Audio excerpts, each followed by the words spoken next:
Alireza. Wow. Wow, well, we learned our lesson there. And shaking the head from both players. A big reaction. But 40 seconds for Nepo. And he takes the king. What? Team G7. And now White. Oh, he mouse slipped. He mouse slipped. Mouse slipped. No.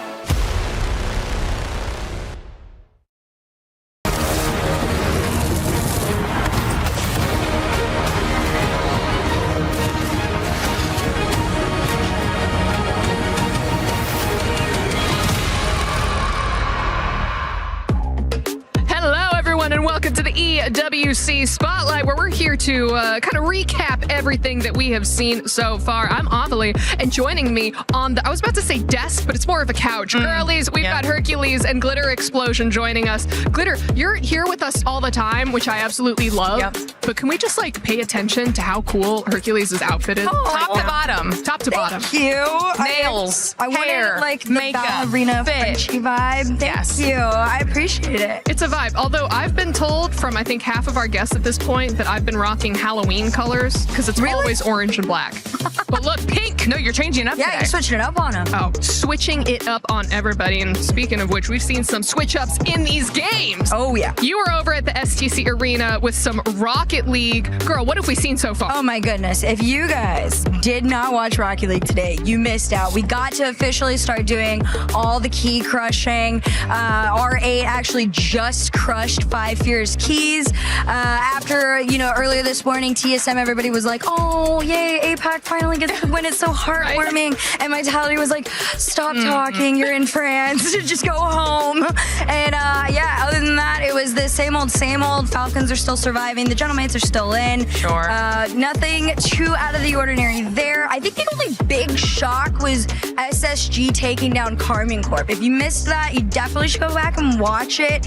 I don't even think Carmine Corp expected it themselves. The fans were shocked. The players were shocked. But there's one more chance. It's the lower bracket starts tomorrow. And so, a lot of time left in the week. I love that. I feel like KC fans have been in shambles multiple times throughout the year. Oh, is it rough for them in other places? Yeah. It's been a little rough. League of Legends handed them a pretty difficult loss. But Gentlemates, they've been strong. Yeah. The whole summer, so. I love that. Drum's ready to go. All right, but over on the Lenovo Legion Gauntlet stage, we did have some Rainbow Six Siege. Yeah, we've got two mostly big stories coming out of that stage, right? The first one being that our defending champs, Team Secret, just went out against GK Esports. So, that's kind of a big deal. We won't be getting a back-to-back out of them. We'll be getting a new title holder on that stage. And then on the other side of things, we're also looking at the Liquid and FaZe matchup. Obviously, we're talking about Liquid a lot this week when it comes to CC side of things, but there's a little bit of a family rivalry going on between these two squads. I think it's going to be a really, really close one. Family rivalry? I love that. I love that ass. Twin brothers. Wait. You haven't heard of this? I'm sorry. Wait, do you not know Fill this? me in. Clearly, I'm living under a rock. Twin brothers? Yeah, go facing off against each other. And do you think this is an ideal situation or a less than ideal situation? They've done this before. They've already faced off against each other in the past. So they're no strangers to this. I think that I want to be there at that Thanksgiving table. Need to. Right? Get your invite in. Just like mom and dad sitting at each end of the table, the boys there, and just being like, so, one of you guys is a winner. And it's quarterfinals too, so it's a big match. Oh, God. Oh, my God. I might have to run away and go see that. I love the family drama already. That's amazing. But then, of course, over on the Alliance Vault stage for chess. Yeah. Well, I mean, Hercules, we say it's our most physical esport here so far. I think it is. You know how smart you have to be able to do that? Like, physically, a lot of us might not be smart enough. We had to do misclicks it previously. Crazy. So crazy. But Glitter, what's been throwing down on the chess stage? Well, we had drama last time in the form of a misclick, right? Oh. Yeah. Wait, T. Yeah. T. This time, we have more drama, this time in the form of an upset. Okay? Because world number 8 in Rapid, I want to make sure I say this right, and China's #1 player, Wei Yi, has been eliminated in the group stage for the second consecutive year of EWC. When you are that good at your game, to come in here and have that type of performance, it has to just be devastating knowing that you can do so much better than that. Yeah, is it a choking situation? Right. Is it like the pressure getting to you? Hey, these are the big World Cup? prize pools, all right? You're just like, what, Rocket League alone is like 7 million? This is our own like unofficial worlds too, so I can't even like fathom the chess people. I was in the makeup studio with some of them.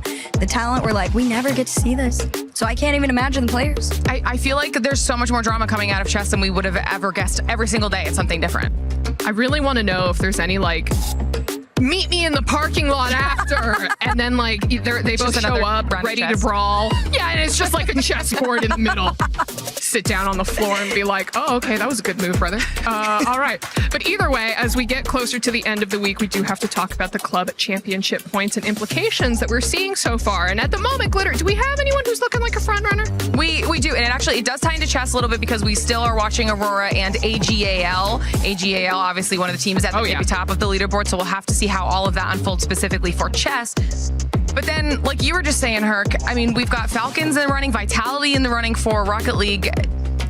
Could either one of them win? Because right now, when it comes to club championship, they are the teams that are very high up there and are looking to get even more points. All the Rocket League fans in chat just made the same face I did when you were like, could they win? We're like, unfortunately, it's probably going to be them in the finals. Going off before all of this. If the bracket plays out the way it should, there is a world where they do. I do know the Falcons are they're like in top 3-ish right now, or 4, which is like the lowest we've seen them in years. So our Rocket League team, they've won for the last 2 years. Okay. So they could be the ones to do that push. Oh, 100%. All right. Well, still so many incredible and exciting games that we get to see throughout the rest of the week. But before I let both of you go, any last thoughts that you want to throw in here? I'm a major fan of the both of y'all. They asked me if I wanted to jump on here, and I was freaking out. So thanks for having me. Yeah, they did. They told me they'd follow me back on Twitter. Good job. It's true. It's accurate. It's accurate. Glitter, anything for you? I'm ready to see how more competition unfolds because I think by the time we get down to finals day for all of these titles, it's going to be crazy. And I'm ready to find the Twitter accounts of both of those R6 players and then maybe like DM the mom or like maybe a crazy aunt on the side and be like, so what's family dinner looking like and how can I get an invitation? But for everyone else, thank you so much for watching the EWC Spotlight, and we will see you all next time. Look how high it's going. It's going up. We're so such a cute angle.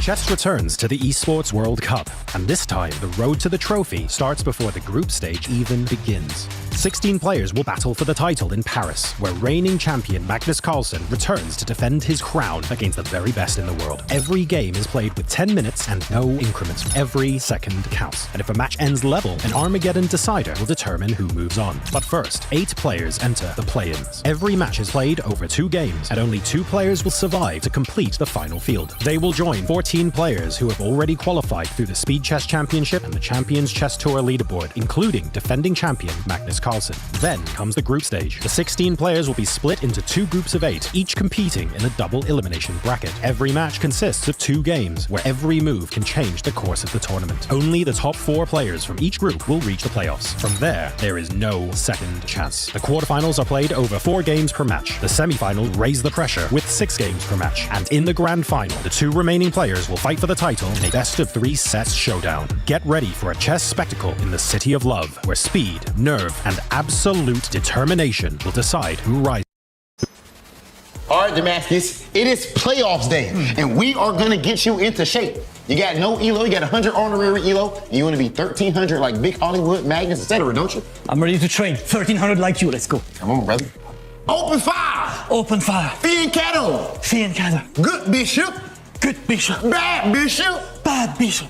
Knight on the outpost! Knight on the outpost. Pass pawn! Pass ball. Pass pawn! Pass ball. You gotta run it, Damascus! E4!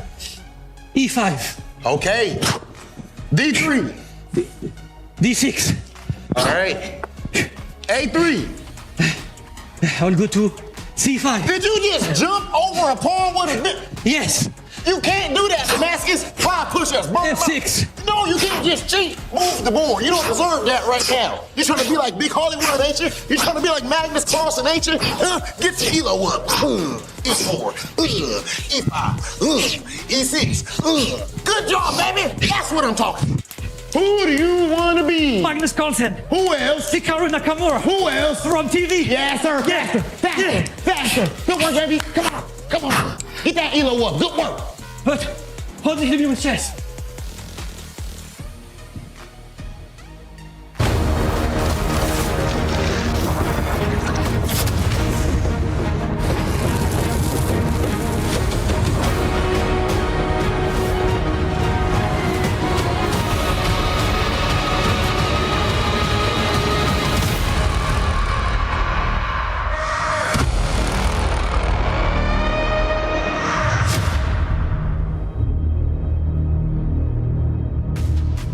Welcome back, everyone, to the Esports World Cup in Paris, France. It's day number 4 for chess, which means we've got our top 8 players, and we're getting ever so close to the grand final. So much on the line, including raising the trophy up, and somebody will raise the trophy up just tomorrow. So today matters an entire amount. Hey, welcome into the Allianz Fault Time. Taylor Reflections, Noble, I'm here. Hello. My goodness, what the heck just happened there? It's not going to happen again. Anna Cramling, Mike Klein. Good to see the both of you. First and foremost, Anna. Top 8, absolutely insane. But what about that workout this morning that apparently Rob and Damascus were getting? I don't know if this drill sergeant era for Rob is going to pay off for teaching Damascus chess. Listen, I need to do that. I think they're going to improve so much at chess. They're doing everything you need. They're getting more physical. They're training chess. I mean, this is the combination that every chess player needs in the world. I would say so. Physical, though, does it help you? Well, it at least helps keep the heart rate down. Mike, good to see you. $1.5 million on the line. We're talking $250,000 for first place, which is quite incredible. When it comes to the chess world, what does this mean? Well, a lot. I mean, you can see the delta here between losing your opening match today and winning it all is about $180,000. Other than 1 or 2 players in this field, that's life-changing money. For 1 or 2 other players, that's just another day at the office. So I would be happy to switch places with them right now. That's right. Well, a lot of money on the line. And when it comes to the EWC, Esports World Cup, chess is a tremendous event. It was one that so many people were looking forward to. Now that it's here, we're now down to top 8. So many storylines to get through, but we need to recap how we got up to this point. Day 3 was incredibly exciting. We finished Group A, we finished Group B, and to walk you through all the stories is Nemo and Tanya. Day 3 was all about survival. 8 players fighting for the remaining 4 spots in the playoff. Now Hans Niemann was already down to the lower bracket thanks to Magnus Carlsen. But again, Sina move ahead. Hans is the one who moved forward. Sina almost making a comeback in that game too. But Hans super sharp even when the waters got choppy. And up ahead for Hans Niemann in the quarterfinals, it's Alireza Sharp Firuza.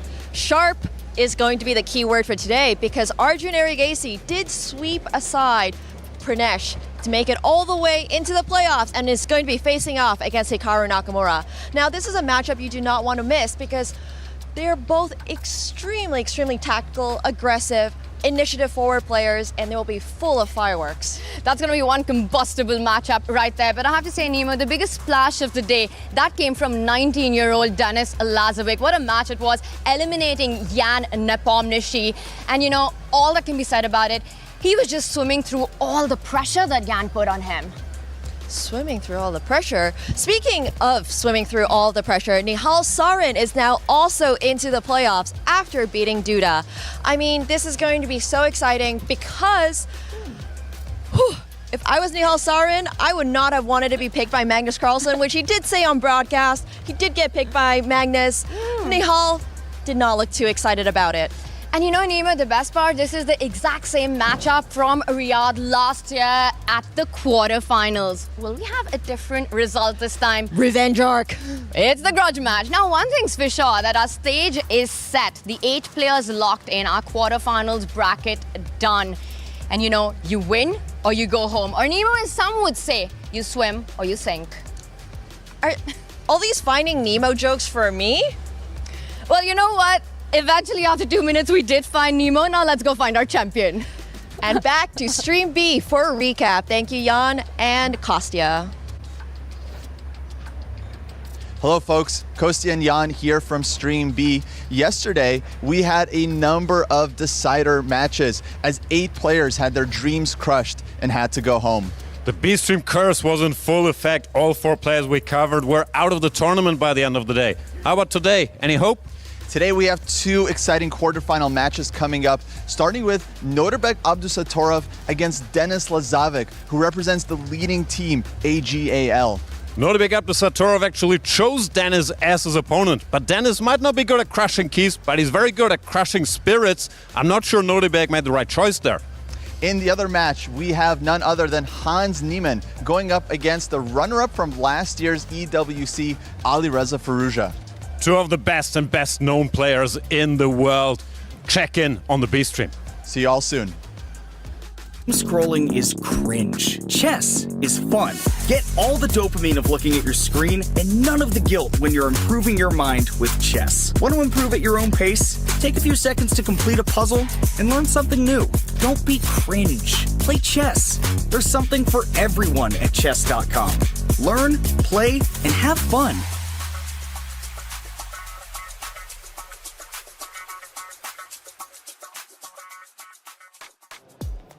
Thank you for the B-Stream update. Also, Tanya, how many Nemo references can we get today? I'm sure we can get a lot of them. I'm going to be thinking when we're in the green room during the first match. After all, though, today is important. We heard a little bit about how yesterday went, but what are you thinking today is going to look like?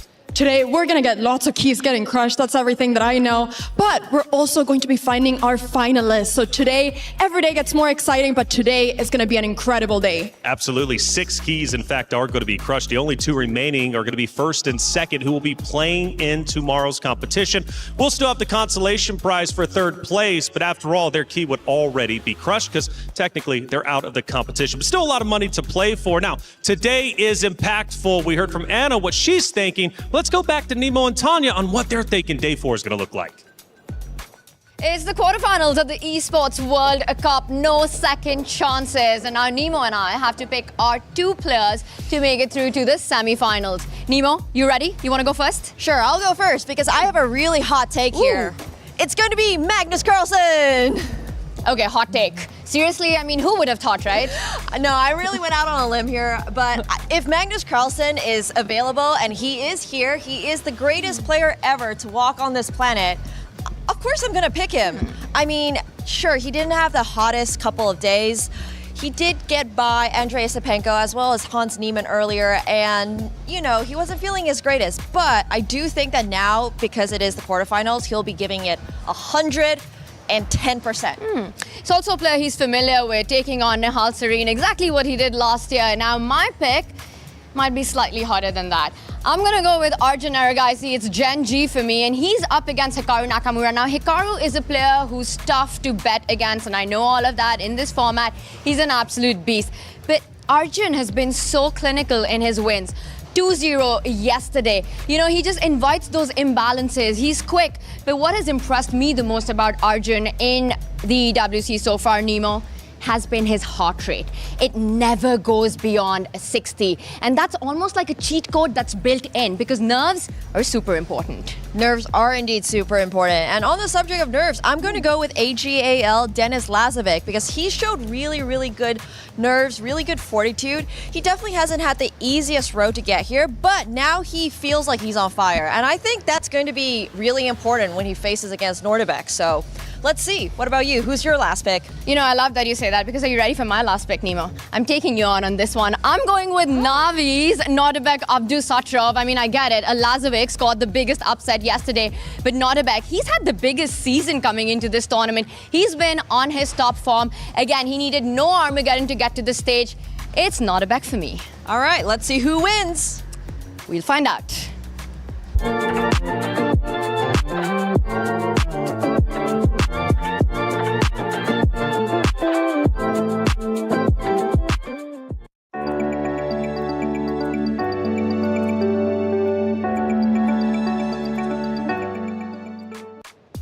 Thank you, Nemo and Tanya. Nemo going with the hot takes, thinking Magnus is looking like the favorite. That is probably the hottest take I have heard all day long, to say the least. And by the way, you all can give us your takes with EWC Play, because we love seeing the predictions. That's one of the funnest parts, especially when the collective mind is wrong. If you think you can call it, go ahead and scan that QR code to get involved, because we'll be pulling up your predictions, whether it's on the casting desk or whether it's here. I love to see where the favor lies, and ultimately if the small majority can get it right? The 20% versus the 80%. Either way, we've got a lot of stories to tell, and let's start moving into our Crunchyroll story of the day. It's deja vu, because we're going back to 2025. We've got 8 of the competitors from last year, now only 6 remain in it. 2 newcomers, Denis, Hans also coming into the mix. But for the other 6, there's a lot of history to talk here. Let's move into our first story anyways. When it comes to Denis, Hans Niemann, now new to the stage. Anna, what does that mean for those 2 newcomers? Obviously, when it comes to the chess scene,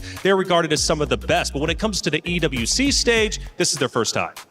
I think that both players are very experienced. They've been to many other tournaments, of course, not EWC, but I think that with all the experience that they have, the tournaments that they won, they are ready for the EWC big stage. That's right, but for the other 6 that have in fact been in the finals, some of them are hoping history repeats itself, some of them are hoping it's a little bit different this year. Yeah, just pick up on Anna's point too. Even though Hans and Denis may not be as experienced overall, they are experienced playing in person, whereas somebody like Nodirbek doesn't have as much in-person experience. But I'm looking back to that third place match last year between Hikaru and Arjun Aragaisi. That's a repeat that we're going to see coming up very soon. And that was about as back and forth as you can get. It was a 6-game match. Hikaru started out with a loss. Then he ended up making some wins to take the lead. Then he dropped a game. It went back to even. Then they played a winner-take-all game 6. So that was so back and forth. We only have 4 games, though, in the match today. So you really don't want to start out with a loss. So that one's definitely got my eye. And, of course, last year, Nihal said he wanted to play Magnus. He got his wish, and he got crushed 2.5 to 1.5. And now this year, he got picked. He doesn't want to play Magnus. That's right, yeah. But he's stuck with him. Yeah, did you see the picking yesterday? And it was quite funny. Yeah, he did not want that matchup. Nihal was like, this is kind of going to be painful. But for Magnus, I mean, he picked his opponent. He wanted a rematch from last year.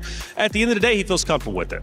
Absolutely. I mean, of course, for Nihal, knowing that he didn't have the best match against Magnus last year, it's tough to have to replay that, but hopefully it serves as motivation for him to try to get a revenge. And I'm sure that he's been preparing for the big Magnus Carlsen matchup. Well, talk about preparation. Grand Finals was the preparation leading into this year. We could very well have a Grand Finals rematch from last year going into semifinals today. That's right. In fact, again, prognosticating Magnus's road, he'll have to beat 2 Falcons potentially, but in reverse order. Last year, he had to take down Hikaru Nakamura and then Alireza Firouzja. But if he makes it to the semis, there is a possible matchup with Alireza in the semis. And then, of course, Hikaru is in the other bracket. He might have to play Hikaru in the final. So double Falcons, but a little reverse season 2026. Yeah, it's pretty insane, right? The bracket is already stacked, and it hasn't even started yet, but that's what we expected, right? We started with 22, now down to 8, and it only gets more intense as we continue on. There's a lot of orgs represented, not only in today's competition, but also at the Esports World Cup as a whole. We need Trav to give us a club championship update powered by Aramco.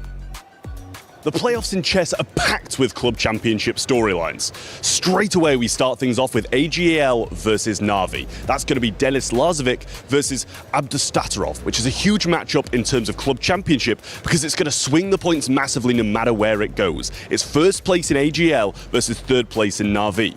Sitting in between them is Team Falcons, with Hikaru Nakamura and Alireza Firouzja. They're both looking to get out the quarterfinals today and secure 2 semi-final spots, which will give them a great chance of going all the way to the finals. But I don't think we can forget about Magnus Carlsen. He's going to be representing Team Liquid, and they got knocked out of Rainbow Six Siege yesterday too. So everything lays on his shoulders for Team Liquid. He's going to have to put up a big performance today to get through to the semi-finals, but we expect that to happen nonetheless. Stay tuned, as we'll keep you updated on all things Club Champion. This is it, ladies and gentlemen, the quarterfinals at the Esports World Cup in chess. $1.5 million is the prize fund, and these are the final 2 days. We have started our main chess event here in Paris with 22 of the world's best, fastest chess players. We are now down to 8 and 8 players only. Half of them will move on to the semifinals, and the other half, unfortunately, will be eliminated and their keys will get crushed. We are starting our day today here in the quarterfinals on Stream B with a matchup that is quite the fight. We have Grandmaster Nodirbek Abdusattorov representing Team Navi, currently in 3rd place in the club championship, facing Grandmaster Denis Lazovic representing AGAL, the leaders of the club championship with just this 1 week to go. It's huge stakes for the teams, for the esports organizations, and huge stakes for the players at the moment. If you're in the playoffs, guys, I don't know if you noticed, but making it to the playoffs is $75,000. So these 2 players already have earned $75,000. If you make it to the semifinals, you are in the 6 digits. That's what's on the line in this match. Kostya, what do you think of that? Wow, huge. Imagine playing chess and earning 6 figures for just one event. But think about how hard it's been for both of these players to get here. I mean, how many world-class players each of them had to defeat. I'm thinking about Denis Lazovic right now, upsetting Jan Nepomniachtchi, one of the big pre-tournament favorites going into the event in yesterday's decider match to get here. Anna, Zach, I think it's going to be an incredible fight today. I'm very much looking forward to it. And how about Nodirbek Abdusattorov? Hasn't even lost a game yet, not even a draw. Swept his 2 opponents so far. I mean, so impressive. I have him as a pretty big favorite coming into this. Oh, okay. I'm going to disagree. I mean, I think it's going to be very close. I think both these guys are superstars. I totally agree that Nodirbek is the favorite on paper. He's a higher rated player over the board. He's much more accomplished in over the board chess than Denis Lazovic. But Lazovic has a 6th sense when it comes to online chess, especially in these scrambles. And he's been down in the dirt. He's been fighting back. I remember he got flagged by Nakamura the other day. Nodirbek has had a clean ride. He hasn't really been challenged yet, but today I think he will be by Lazovic. Those are some great points by both of you, and I love the disagreement. I love that you think this or that. But let's hear it from the man himself, Nodirbek Abdusattorov, on what he thinks of his chances here at the Esports World Cup in Paris. Nodirbek, good morning. Hope you had a lovely night of sleep. Group stages are now over. Single elimination bracket now, no second chances. You're playing Denis first. Talk to me about how you're feeling this morning. I'm feeling great, ready to fight. My opponent, Denis, is a very great player, very dangerous, very talented. I played him mostly online. In our last match, he went to Armageddon. At the end, he won the game, but it was very, very close. So I'm excited to play him, and yeah, I'm expecting a great fight. When you guys play online in general, what kind of time control is it normally? 3 minute, 1 minute? Well, I don't think we played many like friendly games. We only faced, I think, on Title Tuesdays occasionally, or in some, I don't know, some Chess.com events. But yeah, I mean, I played him, very few games, like compared to other players. I played them against like many games. So Denis is the least player that I played. So it's gonna be interesting. He's very dangerous player. He's very solid, very creative player. So we'll see. I think his chances are 50-50. All right. Well, looking forward to watching the match. Good luck. Thank you very much. Thank you so much, John. And yes, those have been the words of Nodirbek Abdusattorov. He puts it at a 50-50. Very humble. He is the favorite in this match. But of course, Denis Lazovic, very dangerous opponent. He beat Hikaru Nakamura in a match at the Speeches Finals in London just a few months ago to qualify to the Esports World Cup here in Paris. And that was just not 1 game or 2. That was 26 games against Hikaru Nakamura to beat him. Like, what is that like, Zach? That Denis, 19 years old, he's here because he beat one of the greatest speeches players ever to exist in a match of 26 games. It shows a lot of promise coming from him. And might I also mention, he also beat Nodirbek Abdusattorov in the Chess.com Open in Armageddon. So that tells us a lot about his resistance and his longevity coming into a match like this. If there's an Armageddon force, he might have the upper hand. Yeah, I mean, look, any chess player can get lucky and beat Nakamura in a single 3-minute blitz game, except me. I haven't been able to do it. But Lazovic is able to beat Naka over a 25-game match, basically on Naka's home court territory, right? The Speed Chess Championship. So Lazovic, for me, he's just one of the most dangerous players out there. But Nodirbek is obviously one of the best players in the world himself. He was in the finals of the EWC last year, making it to the playoffs, just barely missing out on that final stage. So this is going to be very, very close. I think it's got to be 50-50. It's either one or the other. We agree with Nodirbek in that sense, and a very interesting detail for this matchup, by the way, is that the top 2 seeds yesterday got to pick their opponents. That was Magnus Carlsen picking his opponent, and Nodirbek picked his opponent too. He picked Denis Lazovic over Hans Niemann. Kostya, what do we think of that, and also Denis's reaction to when he was picked? I mean, that was quite an interesting moment. Nodirbek's explanation that he's faced Hans so many times, he wanted a fresh challenge in Lazovic. I totally understand that. I can also see him just not wanting to play Hans, who had a very good day yesterday. But we should remind the viewers, technically, Lazovic won the tournament. He attached his opponent's key to that winning trophy. We all saw it live. We all saw this clip. So he is the current defending champion of this event, and he is the one to beat. That was quite the iconic moment of the event. I think it has never happened in the history of esports World Cups. That was the first that a player, instead of crushing the key of their opponents, it was actually attached to the trophy. Denis claiming it for himself or claiming it for Jan Nepomniachtchi. If you have not seen that moment from yesterday's stream, you need to check it out on social media. It's everywhere, and I think it's one of the most memorable moments of the esports World Cup here. But for these two, their keys are still intact, but only one of those keys will survive this match. One of these grandmasters is going through to the semifinals, earning 6 digits already here in prizes, and the other will be eliminated. The keys will get crushed. And also, very important reminder that in the quarterfinals, it's already a best of 4. The players need to prevail in 4 games, 2 games with the white pieces, 2 games with the black pieces. Time control remains the same, 10 minutes, no increment. And in case of a tie, we're gonna see an Armageddon after Game 4. We are just about to get started here. The stage, the lights, the show, it's on. It's Team Navi currently in 3rd place. Nodirbek Abdusattorov on the left side, and Team AGAL leading at the moment the Esports World Cup. Huge hopes on their side for Denis Lazovic to do well here and keep their first spot. Whoever wins this match will score very well for their esports teams. And of course, as we mentioned, the prize will get into 6 digits if you win this one single chess match. Easier said than done, Zach. Yeah, easier said than done, as we see the participants.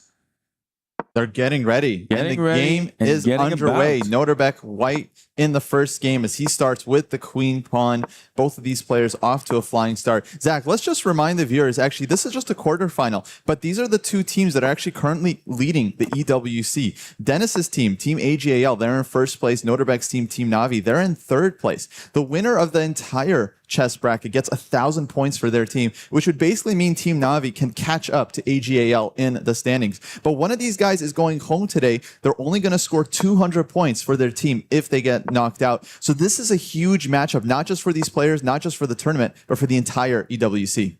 Huge matchup. They have their teams relying on them.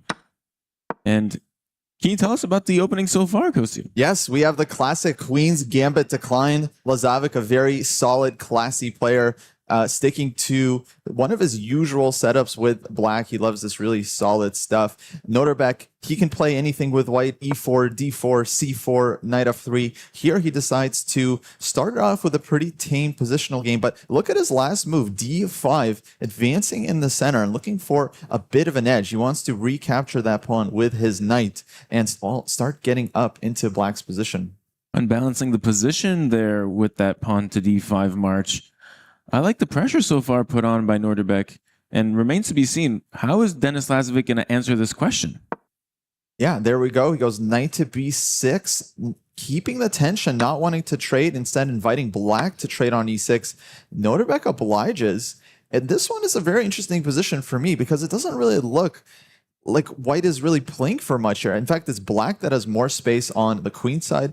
All of his pieces that are virtually developed, but Nodirbek clearly knows what he's doing. The players prepared all night for this match. They knew the matchup going in. In fact, Nodirbek chose his opponent. So for sure, he is still likely following his game plan.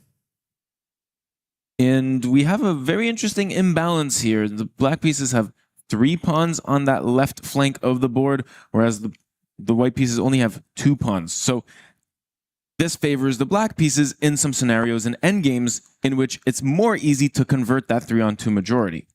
Yeah, Denis already thinking about the long-term strategic considerations of this position. Of course, we're very far away from the endgame, but this is something that chess players have to think about. Who does the endgame favor? Because then that informs them. Do they want to trade queens, or do they need to keep more pieces on the board?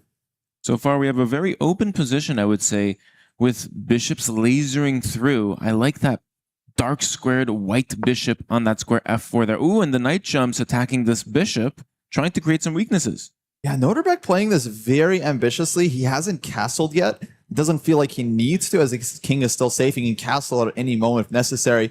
Had he just castled there, black could have brought his knight to d5 in the center, start trading off pieces, and basically playing for that nice endgame. So he's trying to put some pressure on his opponent. As we mentioned, Nodirbek have been very impressive in this tournament so far. He beat Pranesh 2-0, who we saw on this stage. Pranesh is no slouch. And then he beat Jan Krzysztof Duda 2-0, who's just one of the best players in the world, period.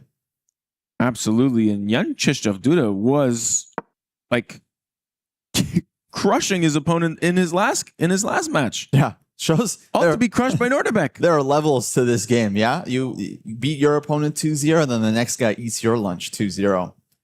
So there's queen c8. Interesting move from Denis, offering up the bishop. He will then recapture with the queen. White gets the famous bishop here, but on the other hand, black's pieces coordinate perfectly. He'll have this d5 square for the knights. His rooks can quickly come to the center. I think Denis is totally fine here just thus far. I love the white pieces. Nodirbek has these 2 bishops. This bishop pair can act really strong in the center, acquiring a lot of squares of both colors on this chessboard. Yeah, clearly White's next move is likely going to be bishop to f3, putting that bishop on the long diagonal. In the meantime, Denis, of course, is going to vacate the a8 square for his rook, get to somewhere safe, maybe rook ac8, rook ad8. No, he goes knight to d5, immediately challenging one of White's bishops there on f4, the dark squared bishop. Yeah, I like this move by Denis Lazovic, centralizing his knight, and that knight kind of acts as a bully in the center, kind of kicking that bishop back.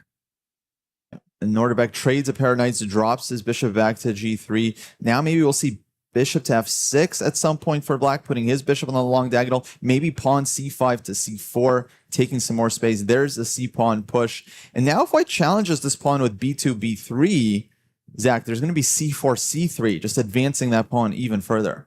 Yeah, a nice little bit of prophylaxis there by the black pieces, anticipating every move that White plays. That we see rook ad1, just developing his rook ad8, mirroring White's rooks. Now, there's only one real open file here. That's the d file. I can imagine both sides here about to double their rooks and start fighting for the one open file. And Denis Lazovic has a very scary pawn structure suddenly. Those 3 black pawns aligned on those light squares are really starting to be scary. Yeah, black's majority is very much alive, whereas white's hasn't really moved that much yet. That said, we do have the bishop pair on the board. Yesterday, we saw how dangerous the bishop pair can be in Benjamin Bach's hands, as he won an amazing game against Pranesh. This time, Nodirbek holds the bishops, and yeah, we'll see what we can do with them. Ah, yes, that raise of bishops in that game between Benjamin Bach and Pranesh, that was something to see. Yeah. Very, very nice coordination. The power of the 2 bishops is that one bishop controls the light squares, the other one controls the dark squares. Together, they form this absolute bind. You know, you cannot cross their path without one of the bishops harming your pieces. So still very much an equal position, but this could easily go wrong for either side. If black allows the bishops to get active, he can get in trouble. If white allows this pawn majority on the queen side to start advancing, he might face some danger as well. Magnus Carlsen famously said 2 adjacent bishops side by side on a square side by side are some of the strongest 2 pieces in the entire game of chess. Now the players here are still keeping it pretty chill, actually. A cool 100 beats per minute for each of them. Yesterday, we saw numbers as high as 180 and as low as 50 beats per minute from a certain Arjun Erigaisi. Now, those are sleeping numbers. Yeah. No, I mean, what a calm guy. Oh, my God. 180. That's 3 beats per second. That's insane. Yeah. I mean, chess can get quite thrilling. The players both know how much is on the line, not just for their teams, but also for themselves. At this point, they're playing for 6 figures. That might be their biggest paycheck yet. Absolutely. There's so much on the line for each, not only for the paycheck, but also for their teams. And despite that, both these guys have to be incredibly precise here. The position is still quite calm here, quite timid, but it could explode at any moment if one side starts getting a little bit too frisky. That's the interesting thing about chess. They're playing for hundreds of thousands of dollars on the line, and yet the position is calm. They have to just keep patience. They can't just go crazy. You can't just go all ham on your opponent. You can't win a game just because you want to. You have to play according to the needs of the position. Right now, the position demands that the players play with precision and care. Still for now, but as we tick, tick, tick down on the clock, this might be a different story as moves will start to ramble on in. Yeah, I really hope we get to see some time scrambles today, because I think this is where both players can really shine. Once it goes down to seconds, they just start playing on pure instinct, pure nerves. And yeah, we should see some incredibly exciting action coming up. So this rook moves to e1. Very interesting. It seems like the rook is quite passive there, but it has some long-term prospects. Yeah, supporting an eventual push of the e-pawn. White could have pushed the pawn already, but he decides to just support it with the rook first. There's no need to push that pawn right away, blocking in his light-scored bishop. But now black has a number of reasonable moves. Denis decides to drop back with the knight to e7, temporarily just avoiding that e-pawn attack, maybe repositioning his knight over to the c6 and eventually e5 square. Oh, and there's bishop to c7. I love that move. Karpovian idea to fight for the d-file. And that was the best move of the position by far. Nodirbek kind of forcing matters right now. Yeah, he finds a really nice move. This is a really high-class maneuver, basically attacking the d8 square. So now black's rook has to either give up the d-file by moving away or give up the d-file by trading for the white rook on d1. Neither is really ideal for black, but Denis doesn't seem phased. He trades rooks, and now he challenges that dark squared bishop with the move bishop to e5. And white has accrued the d-file, but must trade off their bishop pair, and here we have more trades. Queen to c3. Now that's surprising. He's offering a queen trade, and he's going to damage his own structure after black takes on c3. Both the white's pawns will be weak, but Nodirbek's idea here is that he holds the d-file for his rook. So in all of these endgames, his rook is going to be the more active piece. The bishop will definitely be dominant over the knight. That said, though, that's a pretty serious concession. I think black does have to take here. Black must take, where this light square bishop might dominate this black knight for the remainder of the game. But will black be able to manufacture some counterplay with those 3-on-2 pawns on that left flank? I think that's got to be the play here. So Denis right now thinking, can he trade queens? And then what's his follow-up? Does he bring his rook to b8? Does his king slide over? How is he going to continue from there? He doesn't want to just waltz into some endgame where he's worse. He wants to really make sure that this is the best he can achieve. Precision is everything here. Denis Lazovic taking the valuable time off his clock to make a precise move. Trades queens, and now we hop into an endgame. Yeah, he does go for it, and then quickly blitzes out this move, knight to c8. Transferring the knight maybe to the b6 and a4 square, where it can start targeting that c-pawn. I definitely like this plan for black, and of forcing white, giving white something to think about as well. It's not just going to be all roses and rainbows for Nodirbek, bringing the rook to d7, bishop to d5, putting pressure. He also has some weaknesses he has to worry about. Yeah, might I say, despite the majority of the black pawns on that left flank, I do appreciate the control that the white pieces and Nodirbek has in this position coming into this endgame. And now Nodirbek, he's a minute up on the clock, but he's spending some time here trying to figure out exactly how he can maximize his chances in this one. Yesterday, we saw so many nice endgames. I remember Hans winning this rook endgame against Sina move ahead, where he's just nursing a very unhealthy pawn up, but he managed to milk it eventually into a win. Nodirbek here, definitely a player who's capable of winning from any position, equal, worse, slightly worse, losing. It's just such a dangerous player. But yeah, give him an endgame advantage. He's a really technical guy. He'll gladly convert that rook and bishop against rook and knight any day. Here we see a4, pawn takes a4. All of Black's pawns on the queen side now weak, but he does have one extra pawn for the moment. Yes, that extra pawn, though, will not last long on this chessboard, as it will be weakened and recaptured very, very soon. But how does White actually generate winning chances here? Because Black can go knight to b6, for example, and then maybe rook to b1. Okay, so a3, Denis launching that pawn forward in order to distract the rook from the d file. Then his rook can come in on the d file down to d3 and get counterplay against White's other weakness in the position, the c pawn. Very, very interesting strategical maneuver there by the black pieces. Oh, but there's knight e7. Now maybe knight to b5. Knight to b5 looks very dangerous. Oh, keen spot there from Lazovic. But he starts with rook to c8. So now when rook takes a3, he's going to have knight b5 anyway, attacking the pawn and winning the pawn on c3. Honestly, I'm starting to like Black a tiny bit here. He's got the c pawn, and maybe he's going to be able to create a passer here very soon. It's looking pretty difficult for Nodirbek Abdusattorov coming into this deep stage of the endgame where we're fighting over pawns and every little detail matters. Indeed, every detail matters. Now, when rook takes a6, knight takes c3, Black tags that bishop on d5, meaning White doesn't have time for rook to a7, which would otherwise just give him a fantastic initiative against Black's king side. Instead, he'll have to move the bishop here after knight takes e3 or defend it with a move like pawn to e4. But Black's rook and pawn are positioned perfectly now. The rook behind the passed pawn. Nodirbek has to be precise here, I think, not to get into trouble. This is a very difficult position to navigate and defend for Nodirbek, as his options are getting fewer and fewer on the chessboard. Drops the bishop back. Now Denis probably move this knight off of c3. There we go. And start to launch that pawn forward. I'd be panicking here as White. I mean, the engine says it's equal because it sees a defense, but as White, you don't know that. You don't know that you're actually stopping this pawn. This is a very, very difficult pawn to stop. This is called a pass pawn in chess. It is super, super strong because it is past the enemy's pawn structure and can laser through into the enemy's position to try to promote to a queen.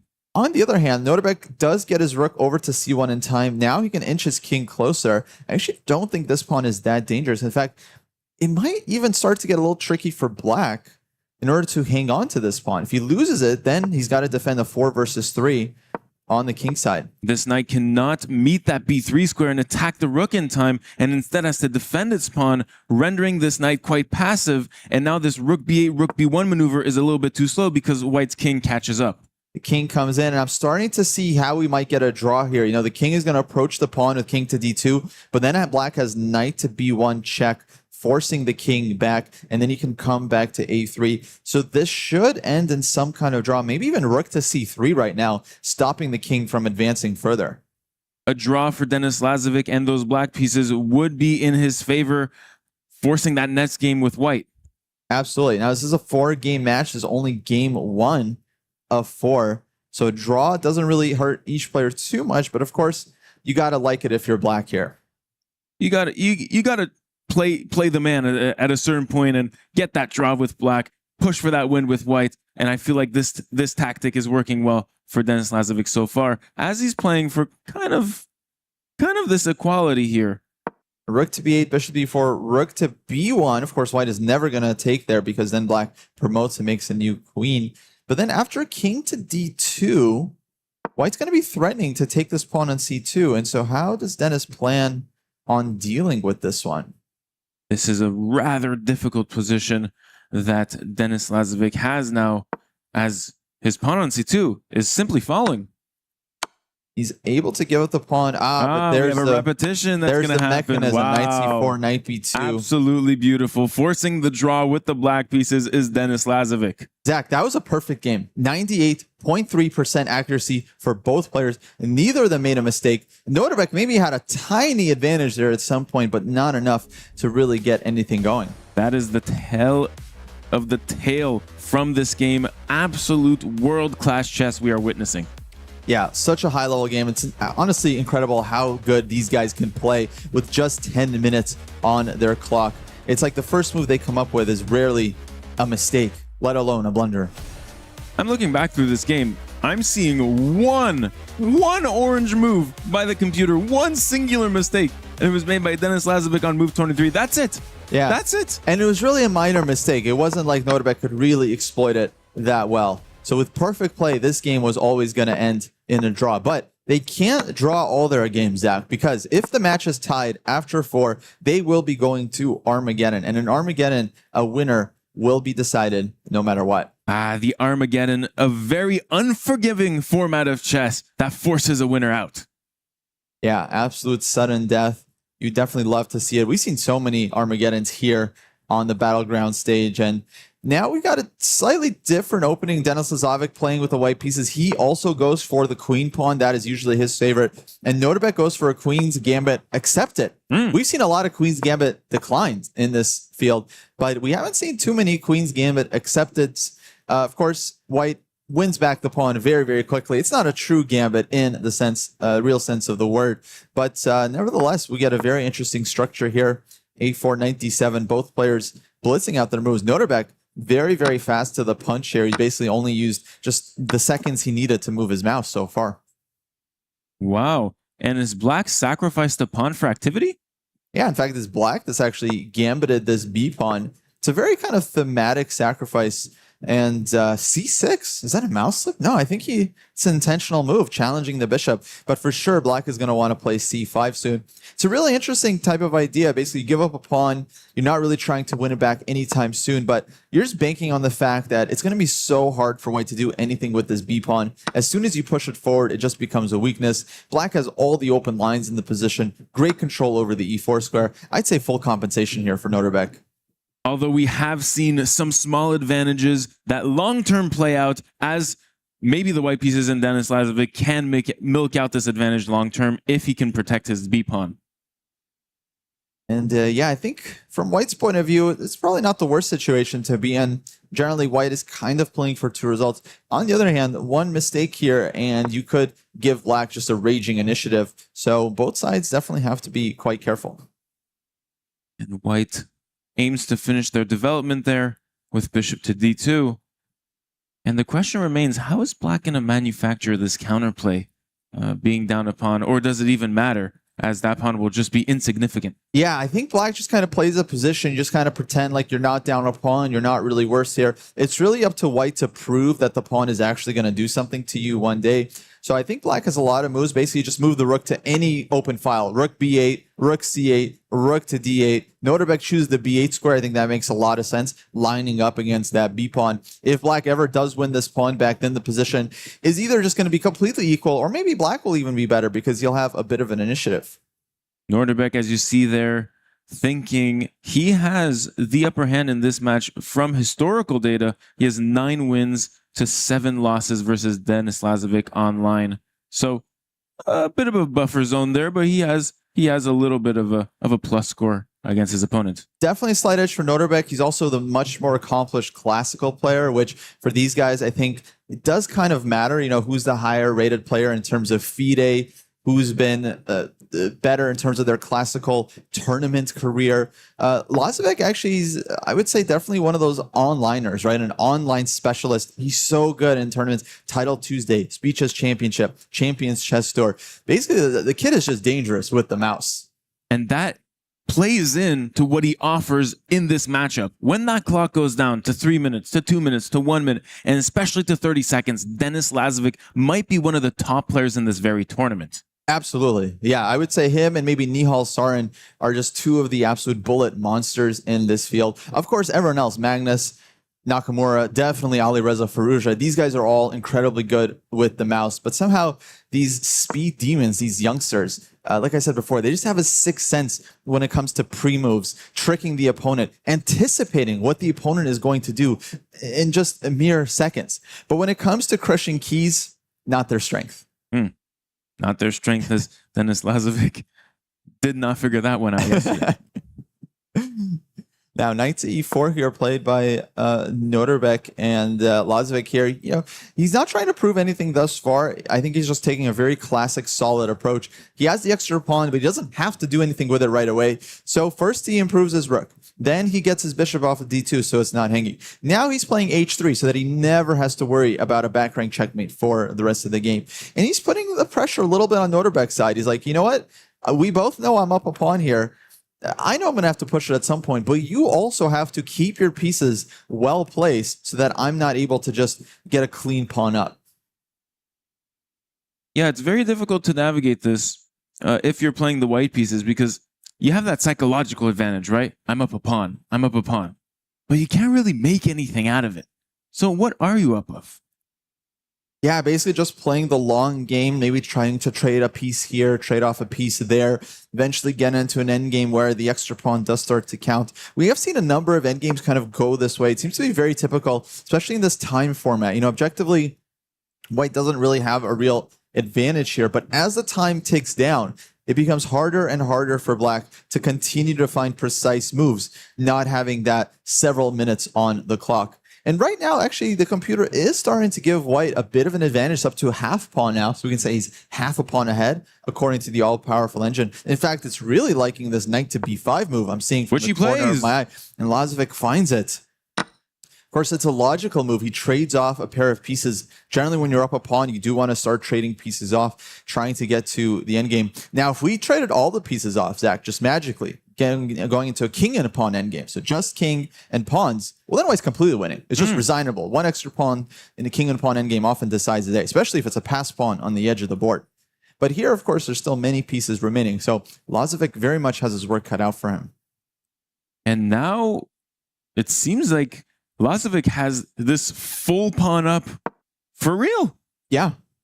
I think Nodirbek's opening, although it's precise, he hasn't quite managed to figure out exactly how to maintain his compensation. And he's basically just looking to be an actually clean pawn down. Like, black doesn't really have such a huge edge here in terms of the piece activity. Now white can consider trading bishops. He can also just pull his bishop back. That decides to trade. Analysis board in front of me delayed 5 to 10 full seconds. 2 knights each, and you know, it looks like white's just going to be able to use this extra pawn, just start pushing it up. Now, after black takes back, maybe b4, b5. And Denis Lazovic might make an upset here with this game and take this lead, which would mean a lot for AGAL.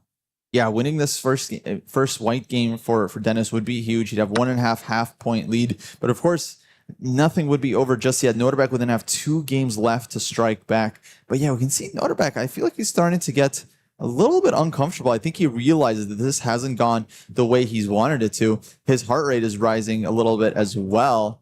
But for the moment, it's still a very, very difficult technical task. The bad news for Nodirbek, though, is that Denis Lazovic is an amazingly gifted technical player. He loves these little end games, finding these little tricks. He's very Karpovian himself in that sense, where he can really nurse that small advantage up to a decisive one.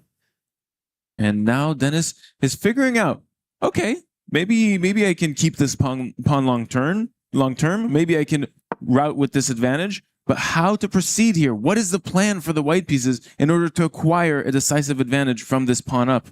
Well, eventually he's just going to have to start pushing that pawn, maybe trading rooks. And look at this, Zach. We got a town hall meeting of knights in the center of the board. What do you think they're discussing? I mean, probably, you know, the day's activities, horse rights, all kinds of stuff. Oh, you know? The horse right treaty of 1962. Yes. I mean, many things have been decided in the town square for these knights. You know, maybe they want to finally be equal to those bishops. Everyone loves a good bishop pair. How about the knight pair? How come no one ever talks about the knight pair? That's what they're saying right now. They're just horsing around right there in the center of the board, you know, doing a little waltz, doing a little knight dance. Who doesn't love that? Those knights be hopping. One of white's knights definitely going to look at that c6 square and start encroaching on Black's territory. In the meantime, Nodirbek comes in with queen to a2. He's tired of not creating any real threats. Comes in with the queen and now is starting to put pressure on Denis. He's still a pawn up, but very, very difficult to deal with Black's activity.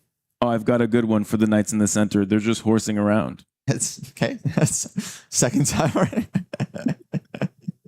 And now what is White going to do here? He can't just keep popping around with those knights. Somehow he has to deal with this queen on a2. Okay, there's knight to d3, dropping back to defend that b pawn. Now queen a6, challenging the knight on d3.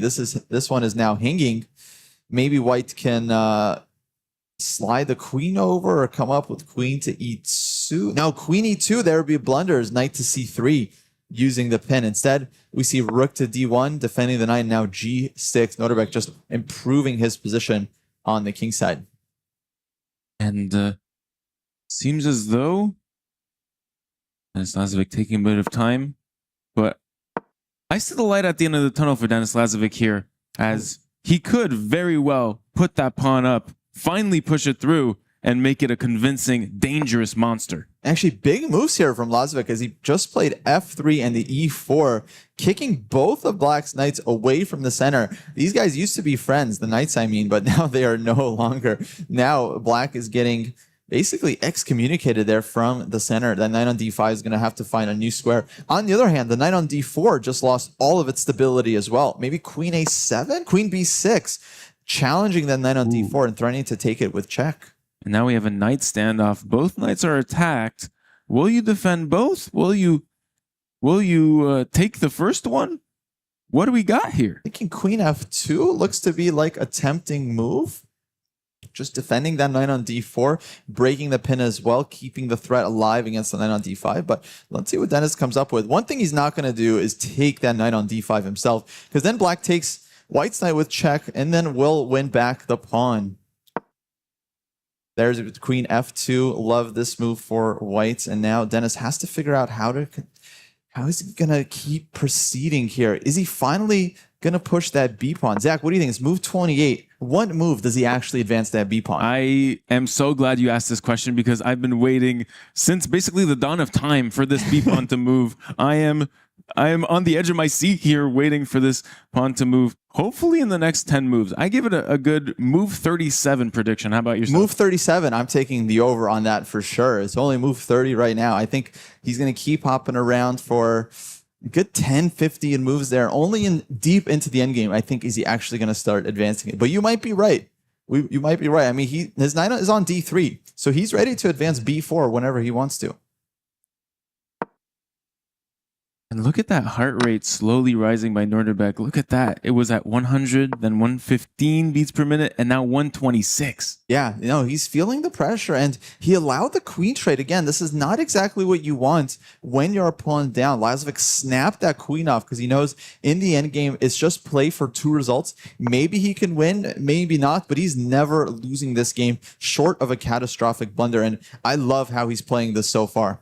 This is a wide open position for Denis Lazovic, who has the world in his hands in this moment. As, might I say, achieving this type of position against world top 10 Nodirbek Abdusattorov with good time on the clock is a really strong show for Denis Lazovic. Yeah, basically he's doing to Nodirbek what Nodirbek does to other world-class grandmasters, which is just kind of dominating them on the board, not giving them a chance, keeping his advantage. And yeah, no, we can really see Nodirbek feeling the pressure here. I mean, this is 100% in Denis's wheelhouse. You remember that match yesterday against Nepo? I just love the way he played that match. One and a half against just one of the best players in the world, multiple-time world championship challenger. There's another pair of knights that have just traded off, and yeah, now it's just a healthy pawn up for White, and I'd say his winning chances here are 50-50. I have 2 moves for the white pieces to push that pawn, and maybe it might happen on move 37 exactly. Oh my God, move 37!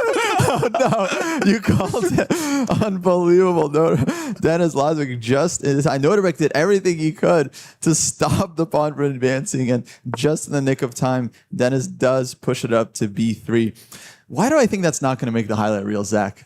I thought it was such a special moment. I don't know. I'm rooting for this pawn since day one. I always believed in this pawn. Seeing this pawn make it on the great stage, it's very inspirational for me myself. Yeah, Barry the B pawn there, finally making the first move of its career in this game. Meanwhile, G4 on the king side, Nodirbek is not going to go down without a fight. He is trying to generate some counterplay. And look at this. Denis is not happy that he allowed this. Yeah, it's a very interesting conundrum. How does White meet this G4 pawn move just played?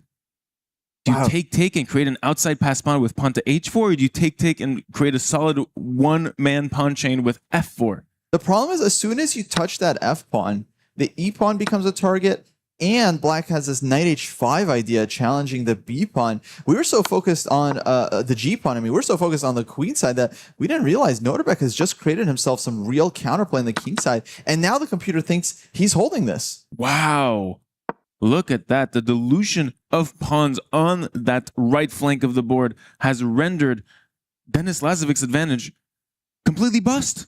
I mean, he's still the pawn up, but because so many pawns have been traded, it feels like Black is just active enough. And look at that move, rook to b5, basically saying, you will not be making progress from here, my good sir. And yeah, we've been talking about Denis a lot, but full credit to Nordirbek's defensive skills there to create some counterplay in the nick of time. And if he ends up holding this half point, I think it might be decisive for the match. But I love this last king move. The king attack. The king marches to g5. And knight to e5. He's allowing White to take on f5, and then he's got some kind of devious discovered attack in mind. So we see check, king back to f4. Now this could still go wrong here for Black. Again, White does have that extra pawn. If we traded off all the pieces, White is again completely winning, but we are very far away from that still. Denis Lazovic down to under 2 minutes. He's still in his wheelhouse here, but it remains to be seen if he's going to take more time and maybe even go down to time pressure. There's knight to d6. Now White is ready to move his knight off of the back rank. His rook is defending the pawn so that his knight can start to make progress here.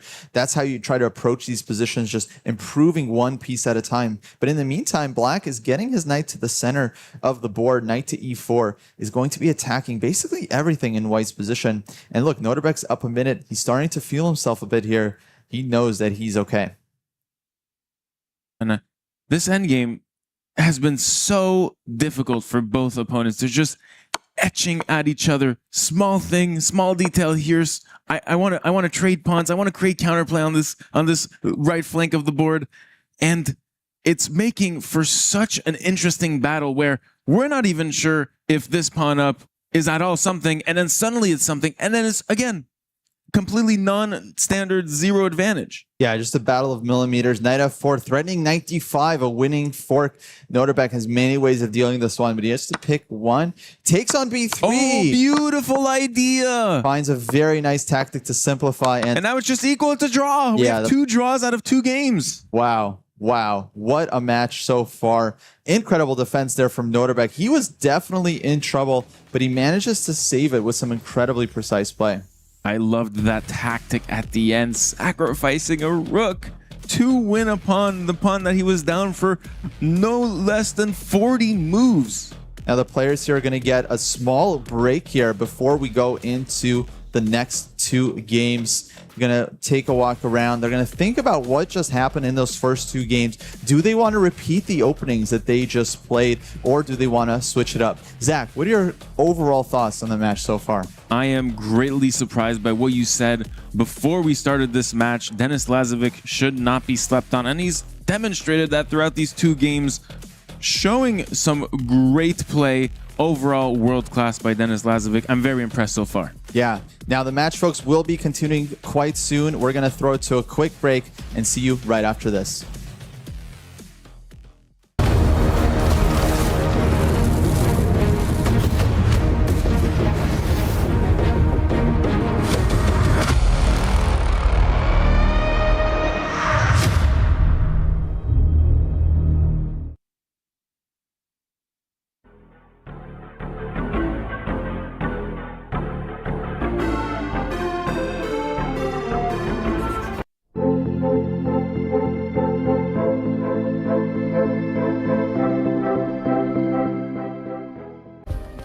Play is in our DNA. Whenever we let it out, it becomes our superpower. Now imagine an entire city being built to supercharge it. Kadir City, powered by Play.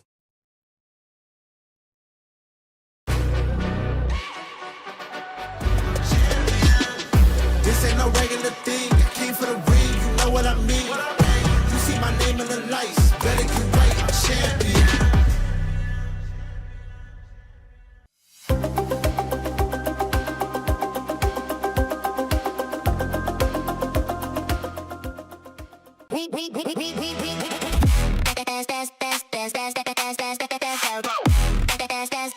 We book Esports World Cup up.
And we are back with the next two games in our first quarterfinal match of the day. Nodirbek Abdusattorov from Team Navi taking on AGAL's Denis Lazovic. It is currently tied 1-1 after two very, very tight draws in the first two games. Zach, what are you expecting for these upcoming battles? Yeah, no decisive games so far. I must admit to you, Kosi, I'm a little bit surprised from that. Oh, yes. Yeah, I mean, it's been very close. I mean, basically, neither player has really made a serious mistake. I'd say Denis had much better chances to win in his white game. He had that extra pawn. He was pushing. We thought it might be a very, very close squeeze, but Nodirbek showed some brilliant defensive skills there to end up holding it. And now he's going to get, I believe, white in this next game. And we'll see if either of these players can score a win before we get to that decisive Armageddon. Look, as Nodirbek Abdusattorov is getting ready, pinching his fists, his knuckles, getting ready to have that full grasp on that mouse for the next 20 minutes of play. Yeah, he's getting in the zone. He knows that was a nice save he just had. Meantime, Lazovic still taking an extra minute backstage, collect his bearings, and there he is. He comes out. And once again, this matchup is probably the most important matchup of the day when it comes to the team standings, because one of these players is getting knocked out of the field. Team Navi for Nodirbek is in third place in the overall EWC standings, the club championship, where millions of dollars are on the line for their respective clubs. Meanwhile, Lazovic's AGAL is actually leading the entire competition. So if Lazovic is able to pull off the upset here, that is absolutely huge for Team AGAL. Yes, Team AGAL with their one player on this stage here. They're rooting for him. They're putting everything behind him, and it's up to him to deliver. Meanwhile, Nodirbek representing Team Navi, if he can advance to the next stage of the bracket, he'll be absolutely guaranteed to earn even more points for his club. The winner advances to the semifinals, where they will play the winner of the other quarterfinal match between Hikaru Nakamura and Arjun Erigaisi.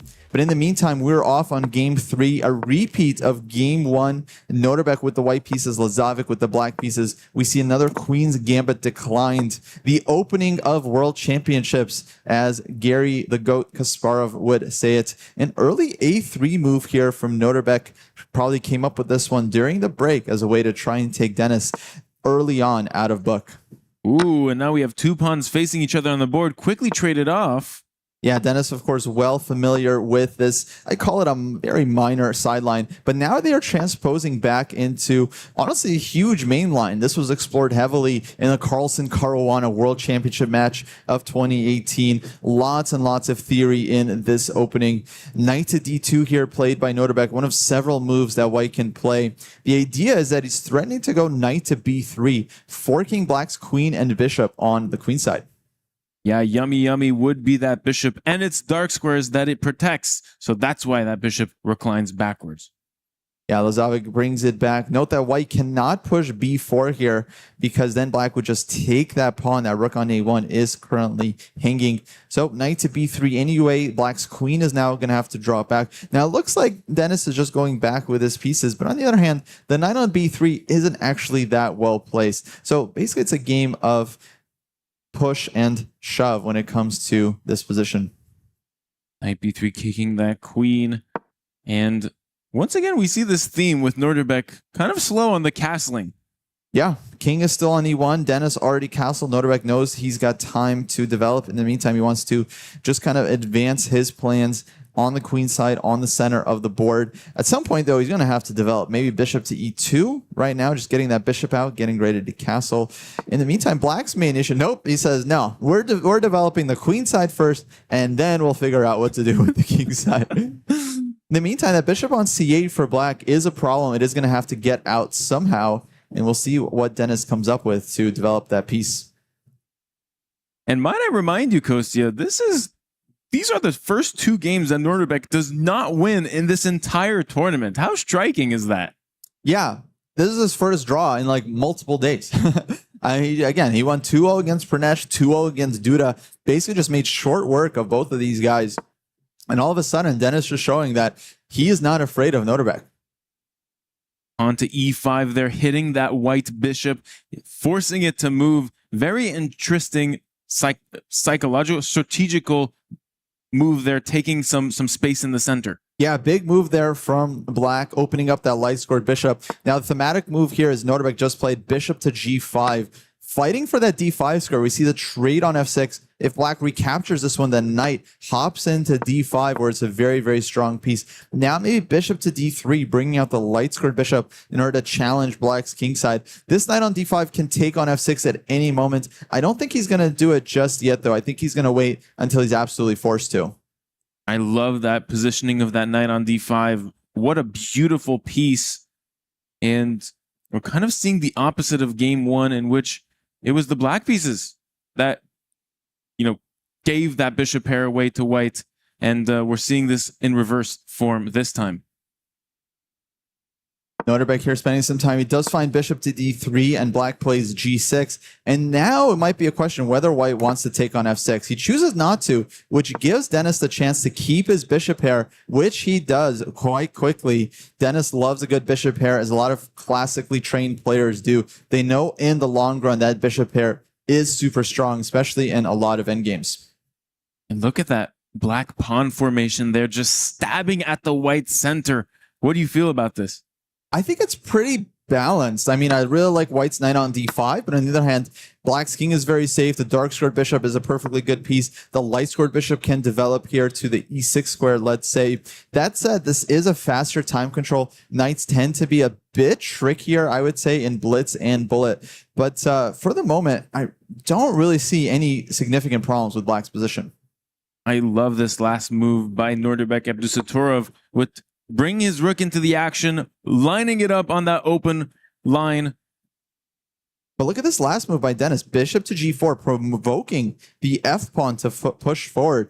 Freddy the f-pawn. But if white plays f3, then his dark squares are going to be weak for the rest of the game. Definitely one of those grandmaster moves where you give your opponent a tempo. And look at that. Nodirbek says, no, thank you. I'm going to put my rook back all the way to a1. Zach, do you understand this move? Yeah, going to the center, going back out of the center. It seems like some extremely modern chess in what he is going about. But this is definitely a strange square for the rook. Yeah, some very subtle play. I can understand he didn't want rook to d2 because maybe he gets in the way of the knight. He gets hit with bishop to h6, black's dark squared bishop sneaking out to the edge of the board. But why not rook to c1? Rook to b1 even makes more sense to me. Rook a1, very, very kind of mysterious move there from Nodirbek. Maybe we'll know in like 10 to 15 moves, and this is why we're here, and this is why they're there. Yeah, I'm sure we'll figure it out soon enough. A bit of foreshadowing from Nodirbek. There he goes, knight to d2. Now, this move makes a lot of sense. He brings the knight back into the center of the board. That's where pieces belong.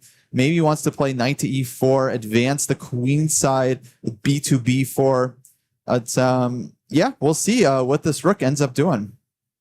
I love this maneuvering of this knight to d2, going to e4. The pawn is going to push to b4, and suddenly I like Nodirbek a lot and his position because of many plans promoting onto the board at the same time. It seems like white's position is quite flexible here. Can just start to play knight to e4. On the other hand, black's bishop pair is quite healthy. Black doesn't really have any real weaknesses. So I gotta think I would slightly prefer black here. The computer was even giving black a significant edge there, but the computer doesn't really know squat. It just sees all the best moves and goes blah, blah, blah, blah, blah, blah, blah, blah, and just winning. You know, the humans don't work like that. We think in plans and ideas.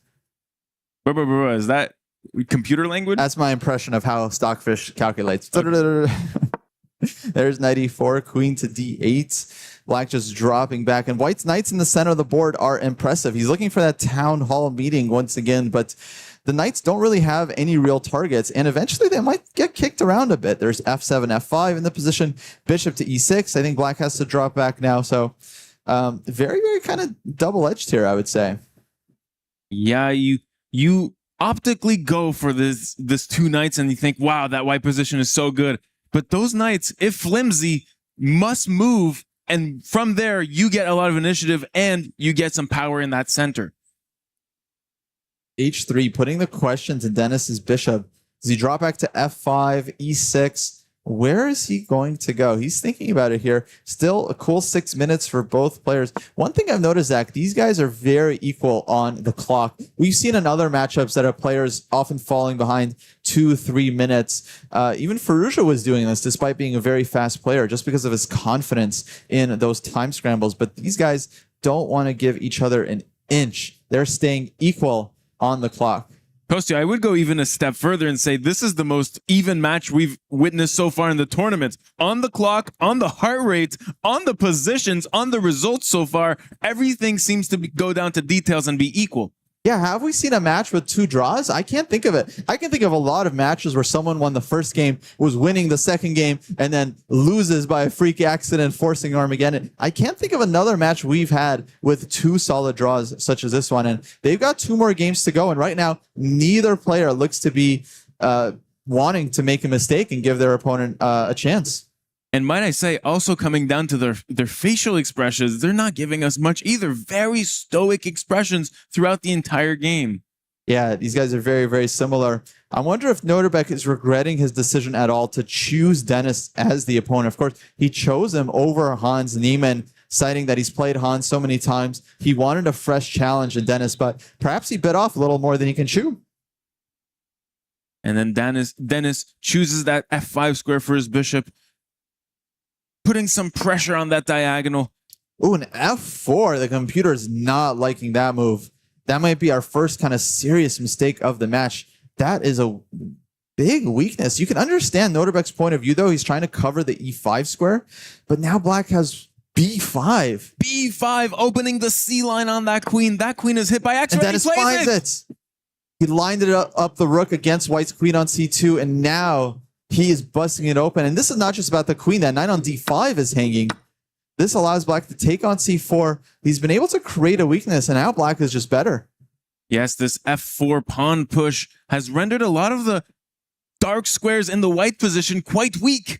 But perhaps Denis took on c4 a little bit too quickly. He didn't have to, and he's lost a bit of his edge just because he gave that tension away.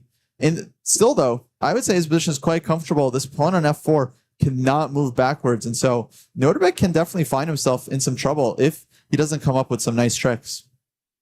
Yeah, and from here, knight to a5. Not the computer's preference, although a very interesting practical try. Definitely very logical move, just kind of hammering against that weak pawn on c4. Denis knows that his position is comfortable. He doesn't have to go all out for the win. I think he's perfectly fine here to just play a position where he's better. Like in the last game, play for 2 results. If Nodirbek can defend accurately once again, maybe he can hold. But right now, Denis has been very much in control these last 2 games. Denis has a very serious idea in this position. Let's see if he can spot it. Dropping the knight back to the square b7 to then hop back into the square c5 and target all those loose pieces in the white position. That's a really nice maneuver, but a tough one to find because the knight on a5, it's doing such an important job right now, attacking that c-pawn. It's really hard to move that knight away from its post and look for a better square. But once you notice the move knight to b7, once you mention it, once the computer tells you this is the best move, all of a sudden you see it. You feel the string. Knight to b7. Feel the power. Exactly. Then eventually you might see at some point, I am thinking this f pawn is going to advance to f5 and attack this knight on e4. But first he has to cover that g5 square. Maybe a move like h6 comes to mind from the human point of view. Cover g5 and look at that. Just played it. Maybe I should get in there. Hey, take those headphones off, Denis. I'll pop in. I'll take cover. h6, very understandable move. He's preparing move f5 in the future. It's still not quite so good right now because that bishop on e6 will become a target, but it is something Nodirbek has to think about. And actually, this is very classy play as well because Denis is showing how you play against the knights. You just restrict them. You take squares away from them. You try to slowly push them back. Meanwhile, the bishops are perfectly happy playing from the edge of the board. They're long-range pieces. They don't need to be in the center like knights do to be effective. I love that assessment of knights and bishops. Very well said, Kostya, as Denis Lazovic brings his rook into the game for the first time. Yeah, basically playing some very, very nice chess here. Nodirbek, once again, seems like he's starting to feel the pressure a little bit. His heart rate slightly elevated. Both sides are under 4 minutes now, heading into the decisive portion of this third game. It's a very interesting match situation because on a win here, it replicates the format we've been always doing and covering at the EWC, which is a 2-game match. Yes. Basically, 2-game match left. If someone wins, the next player will be in a must-win situation to try and take it to Armageddon. Now, Lazovic, he's won a couple Armageddons. He won a very nervy one against Sina move ahead, where he was basically getting mated on the board. Sina had a mate and 3 against Denis. He missed it in the time scramble, and Denis went on to win that game by the skin of his teeth. So he's got some experience in these Armageddons. In fact, in their last big match, it was Denis who won the Armageddon against Nodirbek. Exactly. And we might see a change in evaluation here. A little repetition of moves. But I don't think Denis really wants to. He's better on the board. Of course, he doesn't know this. The players don't have the eval off to the side that they can just check. They have to rely on their instincts here. According to the match situation, a draw with black is not the worst result here for Denis. He'll just get white in the last game and he can try to convert. But objectively, his position is better. And once again, he's got this maneuver, knight to b7, knight c5. Oh, and he trades. He declines the draw. Trades off a couple of pieces. I like this for him. It's a nice transformation. Now we're getting a middle game with opposite color bishops. Light square bishop for Nodirbek, dark square bishop for Denis. But it feels like, although white's bishop is a bit better, black is the one that actually has more targets, especially this f4 pawn coming back to bite Nodirbek as a move that he did not want to make. Black also has the move rook to e3 available at a moment's notice.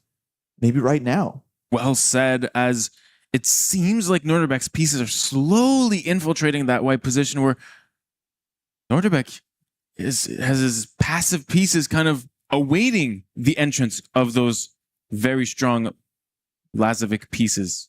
Yeah, Nodirbek going into defense mode right now. We've seen how well he can defend in the previous game of this match. So it's not quite time to panic, but white is definitely worse here. And yeah, black is putting him under some heavy pressure. Am I blundering, or is that a pawn sacrifice on a3? Is that pawn hanging? It's a good question, Zach. Why can't he just take on a3? Queen takes pawn. Just grab a pawn.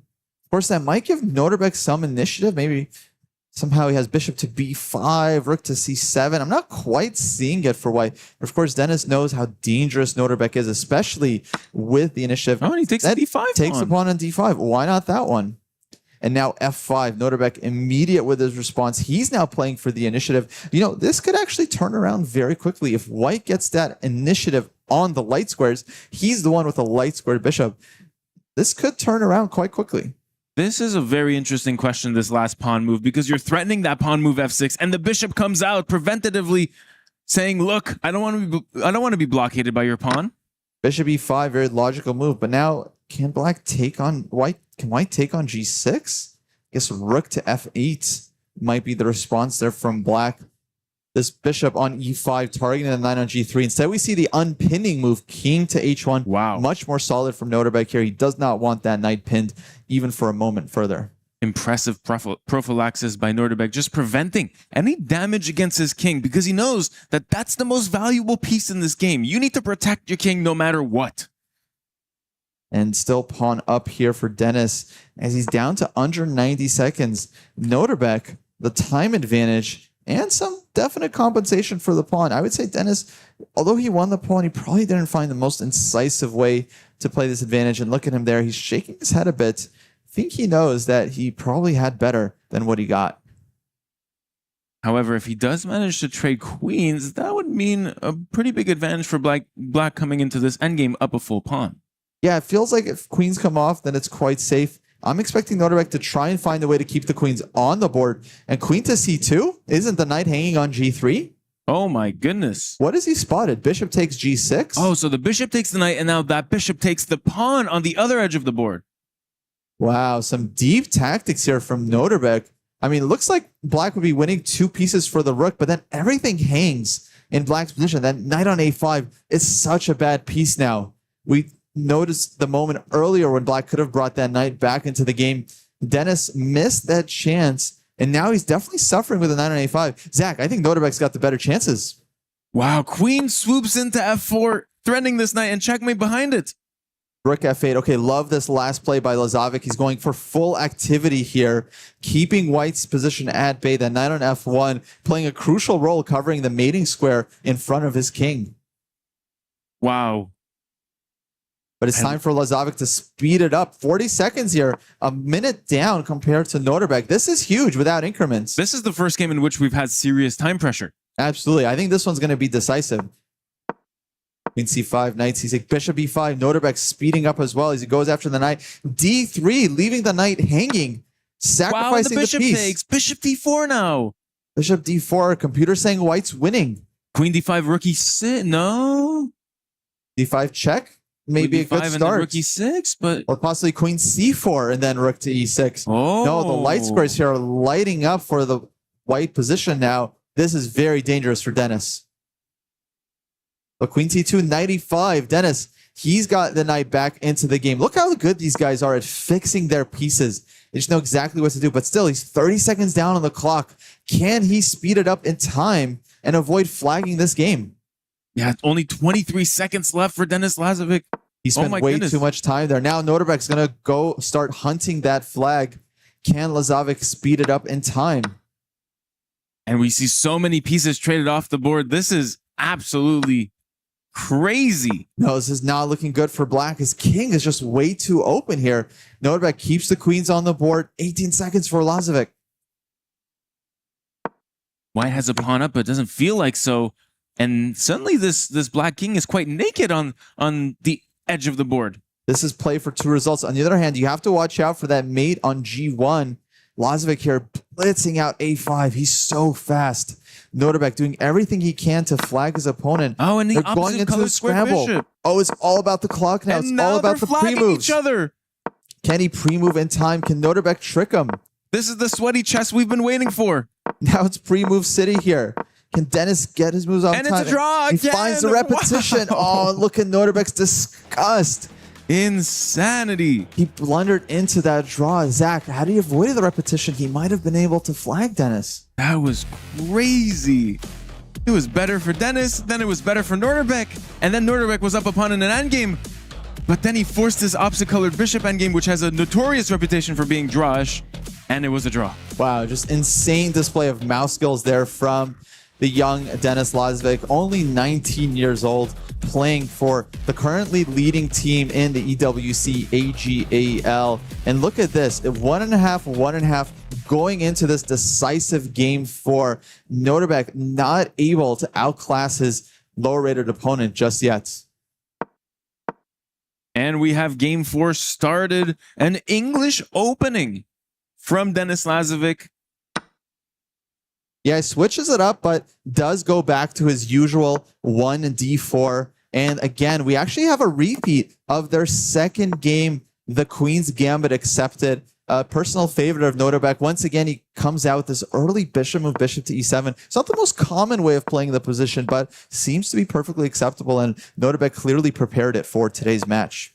Yes, deep in prep. And sometimes these super grandmasters, they can learn an opening or even play an opening for the first time.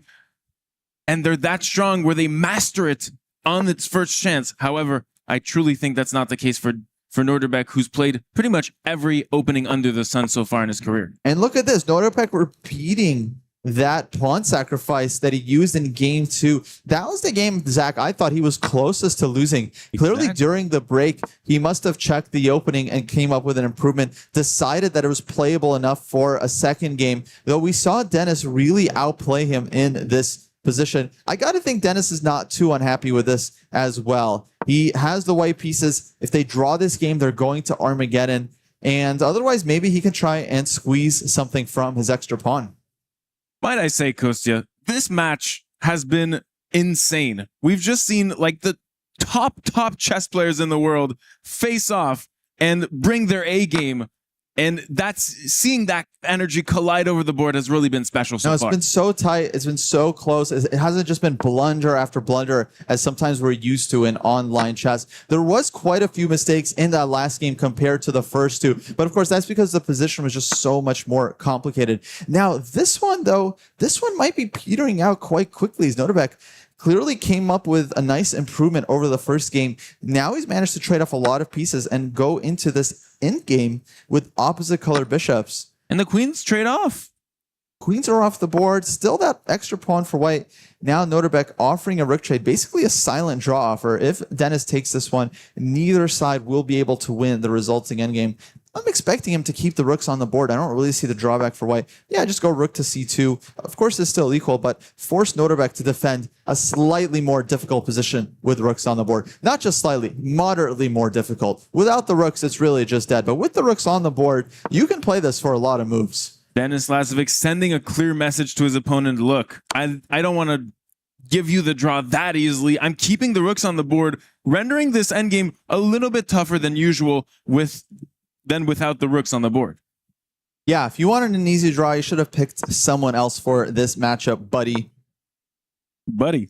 Did you add that one in? Bishop to b4, and now Nodirbek just holding on to the blockade. Yeah, it looks really difficult, despite being up a pawn, to win this for the white piece. And the rooks come off by force. Oh, and there's the rook trade. And now this one is very much going to be a draw. I think both players, they should just start thinking about their Armageddon bid, because we are heading to Armageddon. It looks like we're heading to Armageddon, which will be a very interesting tiebreak, as it will force victory no matter what. Yeah, sometimes these matches are just so close. Neither player can win in regulation, despite having 4 games to do so. That's how close this match was. Now, look, white officially still has that extra pawn. The problem, though, is that black just has so many easy ways to set up a blockade on the dark squares. Now, it's not over yet. Nodirbek can't just, waltz his way to a draw. He does have to show a bit of precision here, but he is more than capable of doing so. The bishop slides to c5 there, as we might be seeing the last moments of this game, the last moves of this game. Or do you think Lazovic is still playing for something? He does have a pawn up. I think he's just kind of going through the motions here. I think you can kind of see by his facial expression, he doesn't really think he has any real chances of winning, but he's going to force Nodirbek to dance around a bit and find some kind of accurate construction. There's that B pawn, but what move is that? Move number 30. No, don't tell me. Don't tell me. No. Oh, we're about to find out. Don't Hunt tell to me. B3 again on move 37. I think it was move 37. Oh my God, it was move 37. How did he do it? How did these guys do it? Lightning does strike twice at the EWC. When you called that the first time, I thought, okay, 1 in a million shots. How did you know? But a second time. I just know, because you need to trust me by now. Unbelievable. You know what I think it is? Denis Lazovic has it in his notes. Move 37, you go B3. That's his opening preparation, and he's sticking to it. And here, as we shuffle, we might see a threefold repetition draw. We are forcing matters into the Armageddon tiebreak. And there we go. What an incredibly close match so far. 2-2. That last game, Nodirbek showing a nice improvement over the second game. He basically held that one without problems, Zach. Kostya, I'm really excited for this Armageddon as we see the first tiebreak of these deep playoffs of this quarterfinal. Both these players coming up with a number. Now, the way this works is that they're going to bid for who is willing to take less time and the black pieces in exchange for those coveted draw odds. Now, Zach, this is a really interesting moment. A lot of matches we've seen, white win both games, black win both games. Here's been 4 draws. So those draw odds in the Armageddon are actually quite valuable, given that neither of these guys has been able to score. Absolutely. It is in your incentive to want the black pieces, given the match historical data of draws. But on the other hand, you can't bid too low because, of course, the opponent will just get a massive time advantage.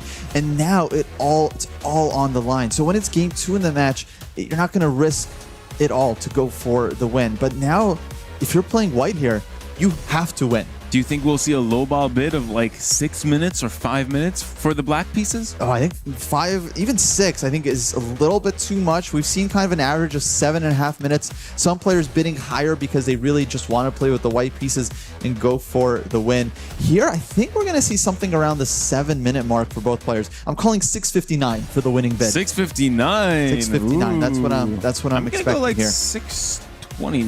6:29. That's my guess. aggressive. Yeah. But we'll see. I mean, black pieces are desired side for this matchup, as we've seen all draws. So far, it's been black holding every single game, as the players are about to find out who won the bid, who will be taking with the white pieces, who will take black.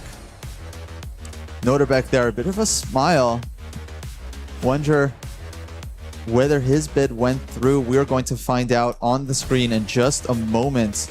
Who's starting with white, who's starting with black, and with how much time. It is all coming down to this one game. And the winner faces the other winner of the other quarterfinal match between Hikaru Nakamura and Arjun Erigaisi. And we are about to start the match. It looks like Denis is the one who gets the white pieces, meaning Nodirbek won the bid or lost the bid, however you want to put it. We'll see how much time Nodirbek decided for himself in order to try and hold this 5th game. This is the Armageddon. This is the quarterfinal at the EWC Chess. And it's all underway. And look at that. Looks like Nodirbek started with about 7 minutes and 12 seconds. Denis likely bid a touch higher than that. So now Nodirbek down almost a full 3 minutes to start off this game. But Denis is forced into a must-win situation. Zach, can he pull off another upset? Denis Lazovic has to find a way to pierce through that Nodirbek black piece side, which has not been an easy cherry to pick so far. And look at this. He's completely switched up the opening. No more d4. He doesn't want to play that pawn up position where he runs up against the brick wall. Here, he developed his knight. He fianchettoed early. This is the so-called ready system. You can also call it a Catalan. Nodirbek, in the meantime, played kind of a Grunfeld setup here. So very, very solid approach from him. But I think it's a nice opening for Denis in terms of getting the long game and trying to put pressure not just on the board, but also on the clock. And there we have a big fight for the center as those 4 pawns collide to decide who will come through and pierce that enemy center. Yeah, I love this push d4 Denis played. He's playing for that kind of central advantage. Now, this is not the most common version that this opening often plays out. I think we're going to see both players start to spend a little bit of time here. Yeah, it looks like we're going into uncharted waters from this position?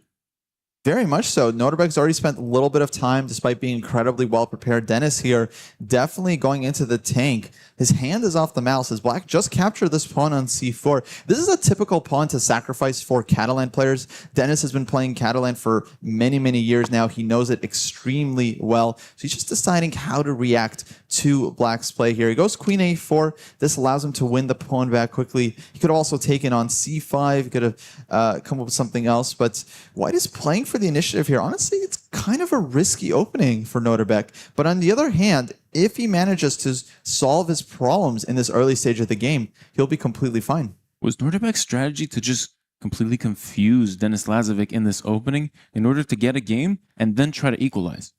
Absolutely. And it's one of those things where you kind of put pressure on your opponent early on. If he doesn't find the most precise way to punish you, if he doesn't know the computer line, well, then you might just get a very healthy position and your task for the Armageddon is a lot easier. That said, Denis still 2.5 minutes up on the clock. Black currently 2 pawns up, but White can win 1 pawn back with c4. He can advance knight e5, put pressure on c6. He also has this move knight takes d4. That's a pretty typical trick, and he finds it. Big knight sacrifice on the board as the queen takes back, and now bishop strikes, takes this knight on c6. And bishop d7 there from Nodirbek. He couldn't take on c6 because then he'd lose that rook in the corner. Basically, White wins back the piece. And now rook to d1. We are about to get into an endgame, I think. After bishop takes c6, White will trade on c6 and then take on d4. It looks like a nice endgame for White, but will it be enough to win this Armageddon? What a sharp line of play we are witnessing just now. Maybe the sharpest line of play we've seen so far in this match, which has trended more positional. Yeah, it's been very tight, very technical. Of course, the exception of that ultra wild game 3, where both players at one point had a decisive advantage. If whoever loses this match, definitely going to think back on that game and think that was their chance. So Black is up a pawn, but do you want to be up a pawn in this position? Maybe so, because your pawn structure is so ruined. Well, he's about to win it back.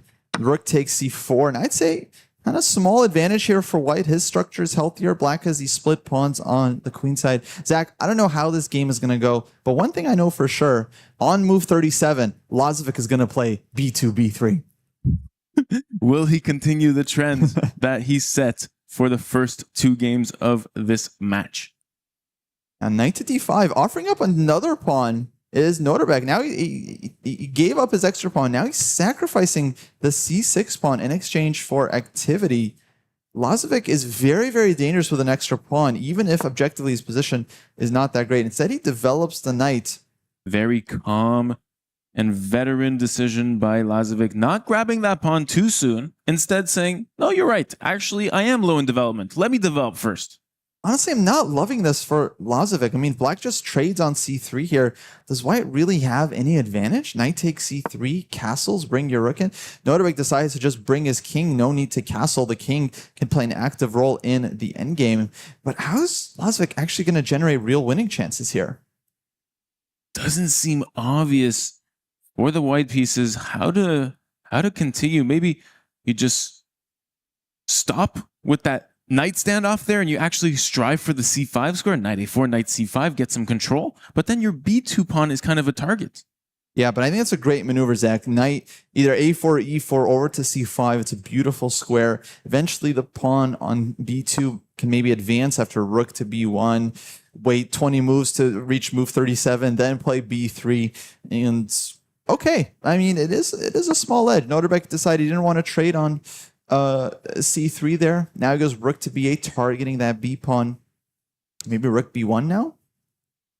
Computer's coming up with this very funky looking move, rook back to c2. Have you ever seen such a move? Guess it makes sense. You drop the rook back, kind of defend that pawn as many times as you can. Denis decides to start with the knight check. I think that makes a lot of sense. A knight back to d3, also very, very logical. Using the knight to cover this square. You know, actually it is pleasant for white. I gotta say, I think Denis has managed to start to create some chances here, and he's still 2 minutes up.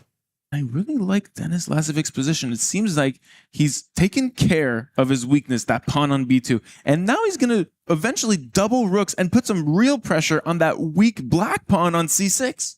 In the meantime, though, he still has a lot of work left. Nodirbek is about to get his other rook into the game, rook ab8. Now instead, advances at the a5. I think it's a very logical move as well. Gaining some space on the queen side. Maybe looking to push a4, a3 is Nodirbek.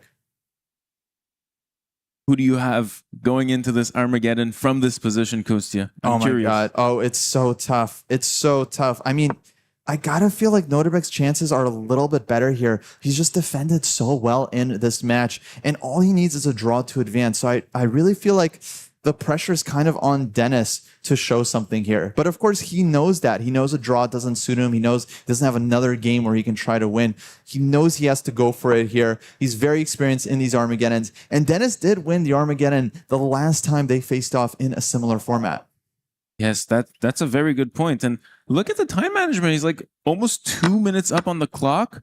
Plus, he has a pretty nice position. You just won a pawn here. Yeah, Nodirbek just sacrificed that pawn with knight to b4. We've seen him do this time and time again, and he gives up a pawn for strategic compensation. I think it's a very practical approach because, yes, he's a pawn down, but if he's able to win it back, then the position just totally liquefies. And for instance, if white gives up one of his queenside pawns now, then he'll just have no advantage whatsoever. So rook back to c2. He wants to keep everything defended.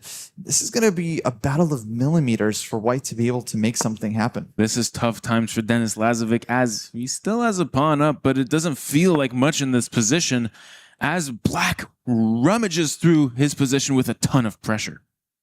Rook to b4, f3, slowly improving his position. Now black advances c4, just preventing white from being able to make any progress there on that queen side. That said, Denis is still up on the clock. He's incredibly fast, and his king is starting to approach. I think his king would love to land on that dream c2 square where his rook is right now in order to kind of secure the queen side, allow his rook to start activating himself. So still some chances here for Lazovic.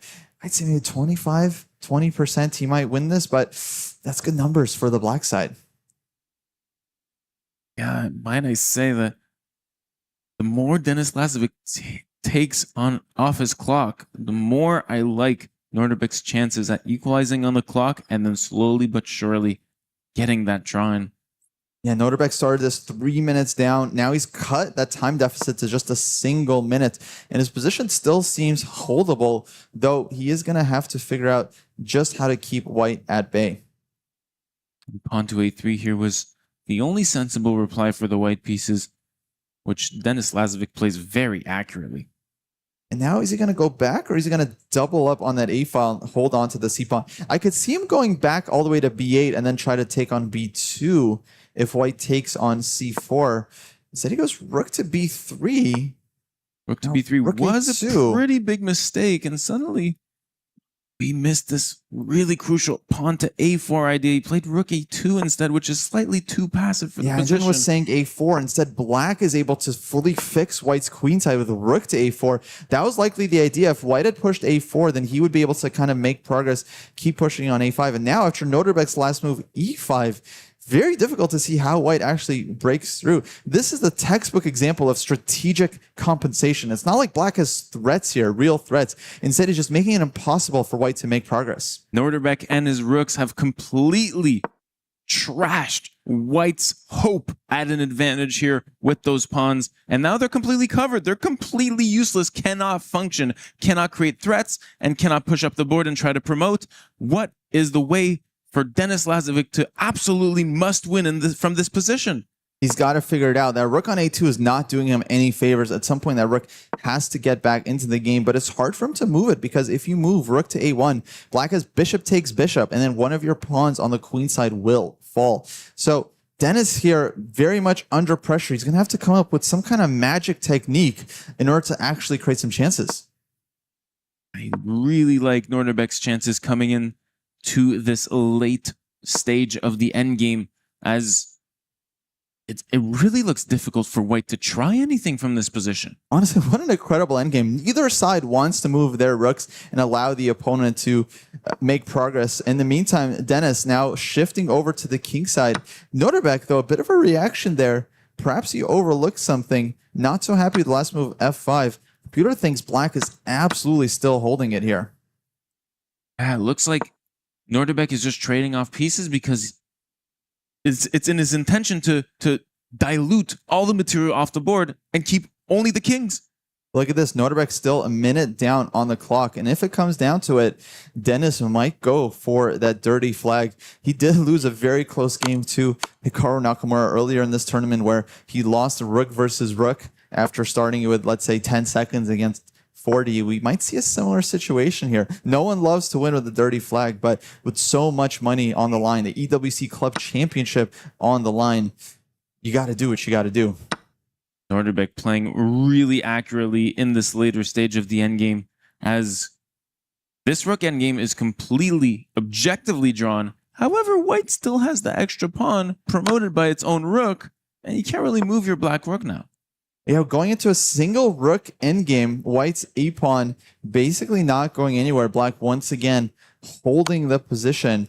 Be up to Denis to figure out how to create any semblance of a chance here. He goes rook to d2 check, but he maybe rook to d4 now? Nodirbek allowing rook to d4, giving white a chance to increase the scope of his rook. Denis takes it. He says he might not get a better chance to activate his piece, but objectively is still very much a drawn endgame. Nodirbek still has to defend this, remain strong and persistent. I know this is tough. Oh, we have a big blunder. A blunder, but somehow was missed. I'm not sure what the move was there for white. Computer spotted something after king to e5. Maybe Denis will get another chance. That is so curious. White had this an interesting idea, king to e3 in that position that was winning. And now we're winning again with the white pieces. It's not so obvious. Lazovic is winning on the board. Nodirbek has messed this up. This rook game was trickier than it appeared on first glance. And now c4 you can't take because the king and pawn endgame will be winning. Wow, what a way to leverage your pawn and suddenly create some really strong threats in the black position. Look at Nodirbek's heart rate. It's up to 150 beats per minute. Zach, he's feeling the pressure. He knows he might have messed this up. Can Denis convert this? He's got a winning position with an extra minute and a half on the clock. Zach, this is his chance. This is very desperate times for Nodirbek as he's down under 1 minute and has to defend a completely losing position. Oh my God, love this maneuver. Now Denis is bringing in the king. His rook can come to f5 with check. His king can cover the c-pawn. This is absolutely desperation for Nodirbek. Was allowing Denis Lazovic's rook to d4. c5? The critical moment of this game. And look at that. That tiny extra pawn. This has been the tale of the match. Nodirbek willing to play a pawn down, but you're not always able to defend it with such precision. And look at him, he's shaking his head. 30 seconds. And it's all coming down to this. Rook back to c1. He's trying so hard to defend. He's 2 pawns down now as Nodirbek. But this is winning for Denis, and he knows it. Rook to d5. Maybe rook f5. Keep everything defended. King to e7. It's also a problem on the clock for Nodirbek because he only has 20 seconds left. Nodirbek is not liking his match situation right now. He's looking up in the air. Oh my God, he's got 15 seconds. He might be about to resign. Shaking his head is Nodirbek Abdusatorov, who knows. 9 seconds. No, he's playing through the game. He's given up. And that's it. He resigned. Lazovic wins the Armageddon. Qualifies with the win to the semifinal after defeating another world-class player in Nodirbek Abdusatorov. Wow, what about? How about that? Denis Lazovic, 19 years old, eliminates, knocks out one of the top 10 players in the world. Unbelievable. After defeating Nepo in the deciding match, Denis Lazovic takes down one of the pre-tournament favorites, Nodirbek Abdusatorov, and paves his way to the semifinals, where he'll be facing the winner of the match between Hikaru Nakamura and Arjun Erigaisi. Incredibly tough and tight match this was. What an unbelievable performance there from Denis. Anna, your thoughts on what we just saw?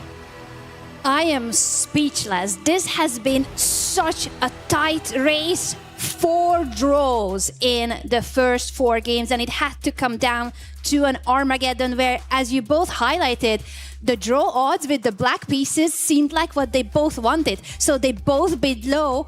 Nodirbek eventually gets the black pieces, sacrifices 3 minutes to get the black pieces, and he was holding. It looked like he was holding. The rook endgame looked like it was draw. But then Denis Lazovic manages to outplay a world-class player, a top 10 player, in a seemingly drawish rook endgame where it's Denis who is in a must-win situation. I am so impressed. This is our youngest surviving participant in the field, ladies and gentlemen. 19-year-old Denis Lazovic for Team AGAL. They are the leading esports team here at the Esports World Cup with just 2 weeks to go. This could be a huge score for them in order to win the trophy. And speaking of numbers, it's $30 million, the club championship prize fund, $1.5 million in chess. And for Denis Lazovic, this means his ticket to the semifinals. This means his ticket to a paycheck that will have 6 digits on it. It's at least $100,000 costume for a 19-year-old Denis Lazovic. This is the biggest moment in his life so far. That's a lot of energy drinks that he can buy with that money. I mean, wow, what an impressive performance, especially his technique in that last game. Me and Zach were saying the whole time, how is he going to make progress? How is he going to break through? But he just kept it on the board, and we've seen him do this time and time again, where he just takes that small advantage and just finds a way to trick his opponent in the last seconds of the game. Incredible technique there from Denis. Incredible technique. Zach, your thoughts on the match and how it came down to this final rook endgame in Armageddon? I think they were so evenly matched. It actually came down to time control at the very end. That's the tale of the match for me. If Nodirbek Abdusattorov has more time on his clock in those final minutes of that rook endgame, maybe he finds this different king move that renders his position equal and maintains balance, and maybe he can hold that with the black pieces and win the match.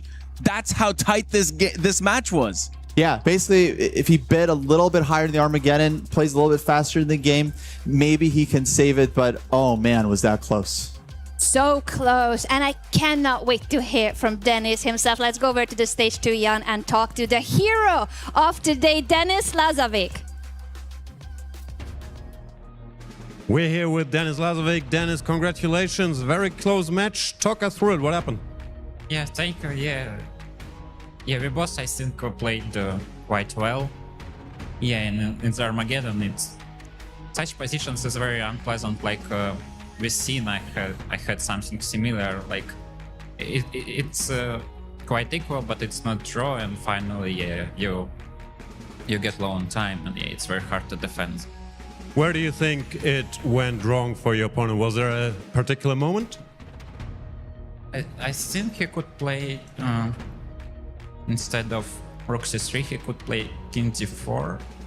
And I had to take on b3, cb3, rook e3, king d3, or rook c4. I think it was a draw almost till then, but like you need to force a draw at some moment, and if you are not able to do it, I mean, even if we would get like rook versus rook, it's good chances that I would flag him. Our casters just said it's the biggest moment of your life so far. Do you agree? In terms of money, probably yes, but I feel quite calm. I played lots of good events, so probably yeah. You are facing the winner of Arjun Erigaisi against Hikaru Nakamura next. Do you have a preference? Yeah, probably Arjun. A bit better. Last question. You have another key to crush. Did you practice a little how to crush your opponent's key overnight? There's been some attention. Not really. I yesterday, like my first time, I did it. I thought like even before I crashed it, I thought that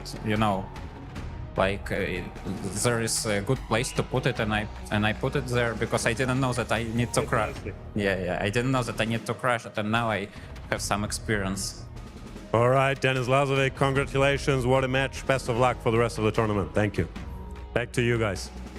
Thank you so much, Jan. And we're happy to hear that Denis is now very experienced crushing keys, and he is about to crush the key of his opponent, Grandmaster Nodirbek Abdusattorov. Representing Team Navi, he will be getting 200 points for Team Navi, and he has earned himself $75,000. But for Denis Lazovic, the story continues. He's in the 6 digits for the prize fund. He is getting a lot of points for AGAL. We cannot be congratulating him enough, but this is just the beginning, ladies and gentlemen, of the playoffs. We're going to take a short break, but when we are back, the runner-up of last year, Alireza Firuza, will be here to face a very dividing personality in the chess world, Hans Niemann. The stakes will be the same. Do not go anywhere. We'll be right back.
Play is in our DNA. Whenever we let it out, it becomes our superpower. Now imagine an entire city being built to supercharge it. Kadir City, powered by play. We were there. For every click, every clutch, every respawn. We were there for the years of grind, and we're here. Now, the proud founding partner of EWC, powering the biggest event in gaming, shoulder to shoulder with the world's best, making history. Greatness deserves a stage. Lenovo Legion, reach your impossible.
Welcome back to the quarterfinals of chess here at the Esports World Cup in Paris. We are in the grand finale and the stakes could not be higher. It's $1.5 million in prize fund in chess, 30 million for the clubs. And at the moment, it's Team AGAL who is leading. Denis Lazavic has just managed to qualify to the semifinals, making his team very happy. But the upcoming match is also really valuable for those precious club championship points. Last year, the runner-up of the event, Alireza Firouzja, scored 750 points for Team Falcons, helping his esports organization win the trophy. The Falcons are currently chasing AGAL. This is a crucial matchup for them, for Alireza and for Hikaru to score well for the Falcons. But the person that's standing in the way of Alireza right now in the quarterfinals is none other than Godlike Esports representative Hans Niemann. Zach, I'm looking at you first to talk about this matchup. Alireza against Hans. Best of 4. Who will prevail? It's difficult to say who will prevail in a match like that because it's so tight. These are two world-class players facing. But I gotta give it, if it does go to Armageddon in a situation that we've seen before in these matchups, we've seen Hikaru right now is playing in an Armageddon match. We've just seen our Armageddon match. I would have to give that edge to Alireza Firouzja, who has been clutch in this tournament thus far, winning both of his Armageddon matches. Would you agree with that, Jan, or do you have a different take on who is the favorite in this match? I think Zach is biased because him and Alireza are lookalikes, so of course he is rooting for him. But Hans Niemann, with all the controversy surrounding him, arguably one of the most famous chess players there, has been steadily improving. What I really admire about him, with all this attention on him, he's been improving his chess. He's definitely world-class in Blitz, improved a lot in Classical, and we'll see if he's got it in Rapid. I think it's pretty much a crapshoot.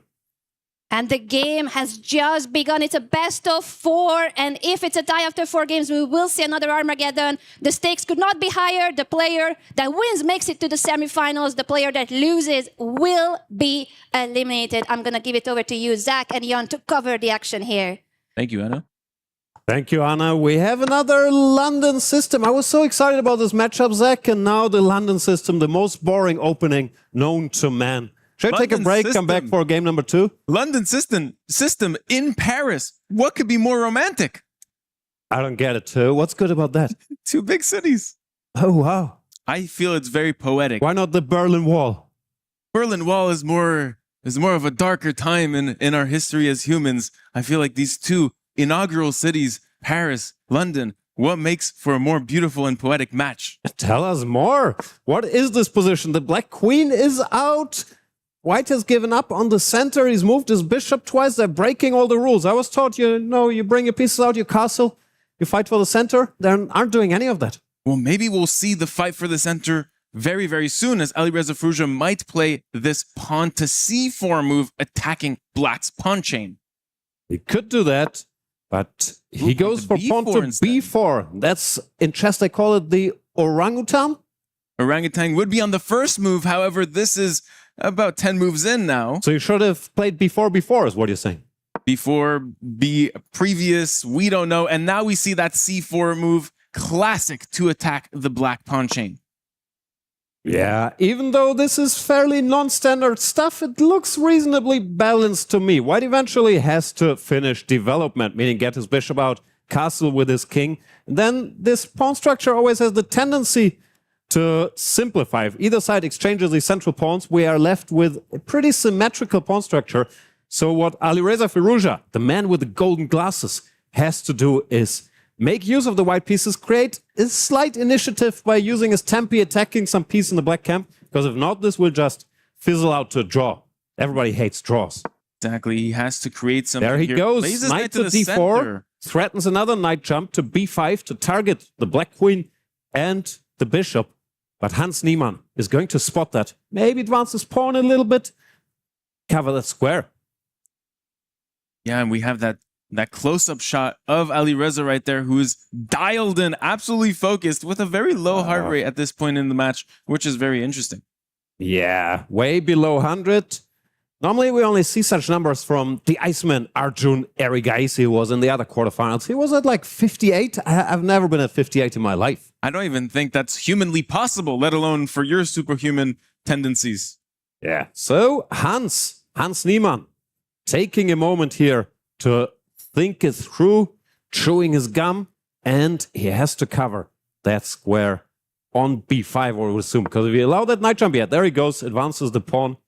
Little slow, but he's gotten there in the end. Pawn takes, and black normally wants to recapture with a knight here. Yeah, he does it, because if you take with the pawn, you end up with some weaknesses. Alireza keeps playing very directly. He still hasn't developed his king side. His king is in the middle. He's trying to make something happen before. Very funny. We've seen this similarity in that last match that we covered. Nodirbek kept delaying his kingside castling. Why do you think that is? Sometimes there's more important stuff to do. I mean, these are the best players in the world. They know you're supposed to bring your king into safety. But if you just get your pieces out, your opponent gets his pieces out, you shake hands, there's not much happening. So he's trying to generate some action here before by targeting the black queen, invading there on the queen side, but doesn't look like he got very far. I think Hans is solid. Hans is solid indeed as he completes his kingside castling there. Yeah, it's time for Alireza to catch up in development, also bring out that bishop and bring his king to safety. Or does he have other ideas? Could he jump with the knight, attack that bishop? Ooh, that knight jumping to the center of the board or to the square c4, attacking this bishop. Not sure how much it does, frankly. The bishop is going to go away. Get these pieces out, Alireza. Yeah, that bishop must develop. But how about this problem bishop for black on that c8 square? It doesn't look like it has any possibilities of moving, and those rooks aren't coordinated. What's going on there? Yeah, but if given a bit of time, that knight will move, make a square for the bishop will go there, the rooks will come. It's very much about keeping it cooking here quickly for Alireza. If not, black will just stabilize and be comfortably equal. And he does hit that bishop. Bishop must move here as it offering more exchanges. 2e7 offers a trade with that bishop on g5, and now we have a true Mexican standoff. Is it a true Mexican standoff? What is a true Mexican standoff for you? I'm not sure. Is it people pointing guns at each other? Well, how do you know that those bishops don't have guns? I don't know. Let's be serious here, Zach. This is an important match. Bishops with guns. You know, you're really pushing it. Alireza has guns. He's hitting the gym. That we know. Hans being very, very solid here. I'm still wondering how white can make anything out of this tiny initiative that he has. He could exchange the bishops, ending the standoff, then jump with his knight into the heart of the black camp there on d6. But it doesn't look like it achieves all that much. Everything's protected. And seems like Alireza is taking some valuable time off his clock to solve this decision. Such a good feel for the initiative. Alireza Firouzja, the second youngest player to ever reach 2,700, the youngest player to ever reach 2,800. Because in chess, 2,800 is a sign of super, super elite. Only a few people have done it. Alireza did it as a teenager. Then he said, you know what? Chess is too easy. I'm going to take a couple years off, do some looks maxing, some sneaker designing, enjoy Paris, France. But now, feels like he's back on home turf, trying to win the thing. Back on home turf, hopefully better than ever, as this is his chance to qualify for the semifinals. Hans Niemann, on the other hand, has been very, very devoted to the game of chess. Did you watch his Netflix documentary? I did. You're talking about Untold Chess Stories, correct? That is what it's called. Yes, I did watch it. It was very controversial, very spicy, and I think the producers really wanted that out of such a story, and they succeeded well. And whom were you rooting for? I think it made everyone look bad. Everyone? Wow. Is that what you want out of a documentary? Knight e5, we have like a 4-knight tango in the center. Ooh, Mexican standoff, and now we have Mexican salsa between I'm those not knights. sure I like what Alireza is doing. Feels like black is very comfortable. The horses are out. White still has not castled yet. Black rook is ready to join the party in the middle. But you rarely see this picture, no? Knights occupying the very center of the board. e4, d4, e5, d5. Beautiful. In our first match, we saw this Stop saying Mexican standoff. Enough already. Knight town hall meeting in which the knights were on the 4 central squares as well. It was very interesting to see. Pawn to f5, forcing the action. very direct. I was taught, never move your f-pawn. The problem with all these rules is there's always exceptions. Still, I'm not sure how much I like it, because this is a perma-weakening of the black structure. Now white is forced to exchange the bishops, but he won't mind. He will exchange bishops, drop his knight back, and say, you have done permanent damage to your king's safety. All the while, F5, getting a bit carried away. Well, he's just trying to force matters, but maybe in the short term, this decision will not pan out long term. And now I get what he wants. He wants, after bishop takes, he wants to recapture with his knight and then say, my queen is on that long diagonal, staring into the heart of your position on g2. That's his point. Yes, punishing or aiming to punish Alireza for not castling and thus defending that weakness on that g2 square. The bishop gets taken, no alternative. And I think Hans wants to recapture with the knight opening his queen up. Because if not, you don't see a move like pawn to f5 from such a strong grandmaster. But no, he takes with the queen. Takes with the queen, but now he's a bit worse. Now just knight back. I think he noticed some detail that bothered him. Maybe after knight takes, white could not retreat his knight, advance his pawn instead to f4. But now he's slightly worse. Knight to c3, exchange one of the knights, and then you feast on that structure. Alireza doesn't want any exchanges, keeps all 4 knights. But knight normally wants to be closer to the center of the board. Because they're in the second rank. How many squares can you reach from d2?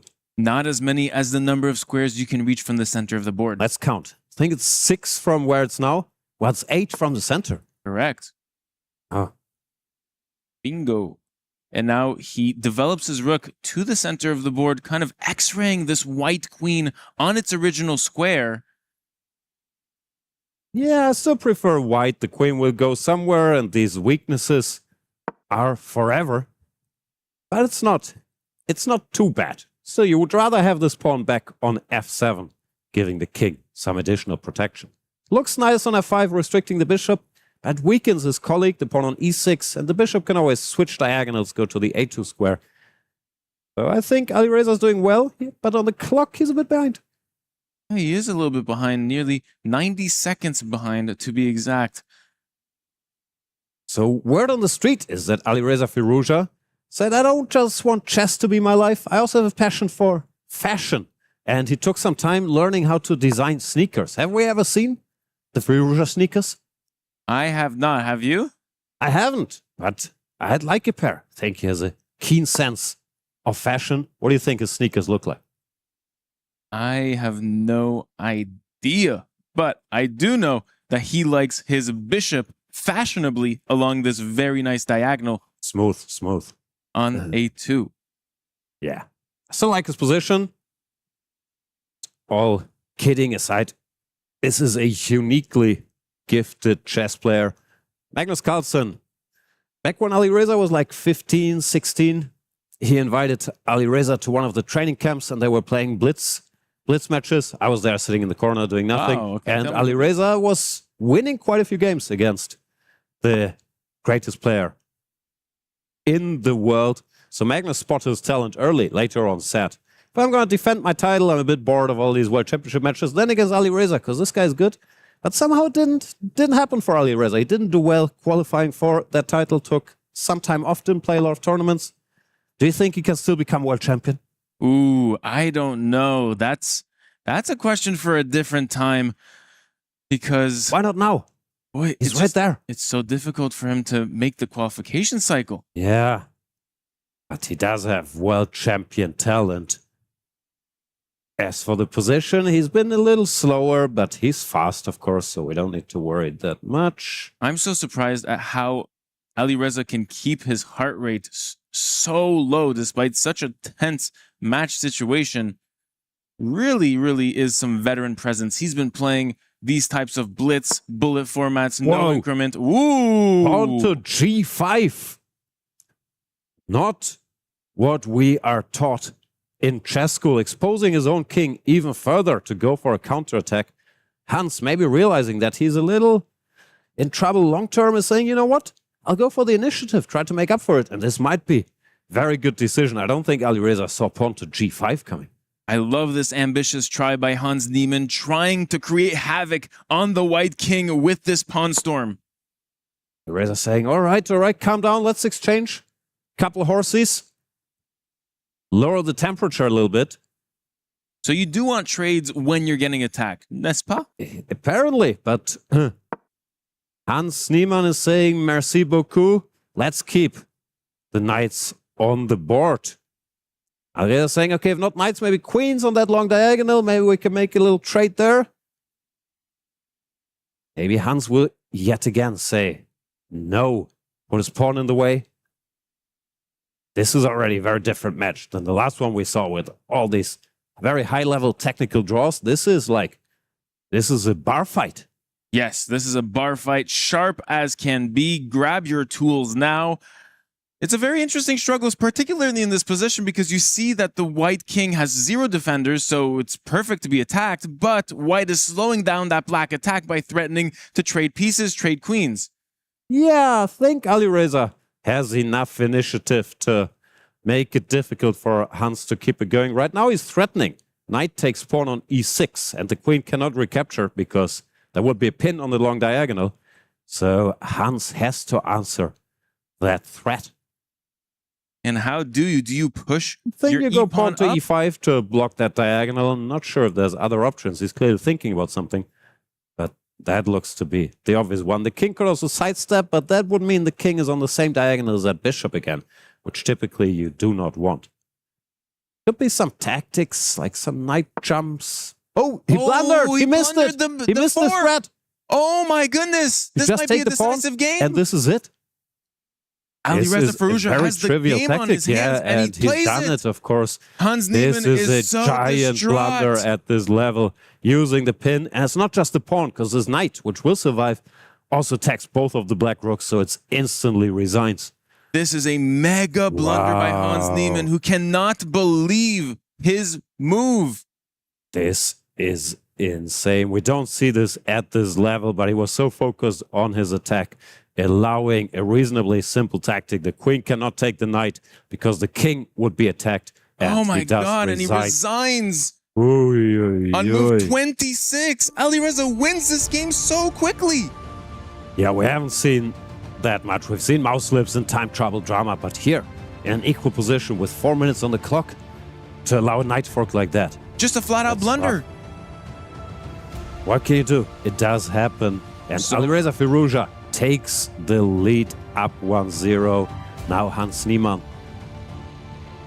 In not quite a must-win yet, but if you don't win this white game, you keep falling behind, even 1.5, then the margin really gets tight, because at this level, to win with black, very, very hard if your opponent doesn't want you to create chances. So the next game, Hans has to win. This is the harshness of chess. Oh, It's not a fun game, is it?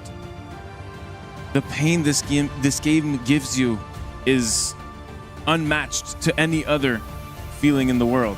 I understand Alireza. If you have a bad day designing your sneakers, like you wake up the next morning, you say, you know, let's try a little light blue instead of all this white, and life is good. But if you lose a chess game, pain follows you around, often for a long, long time.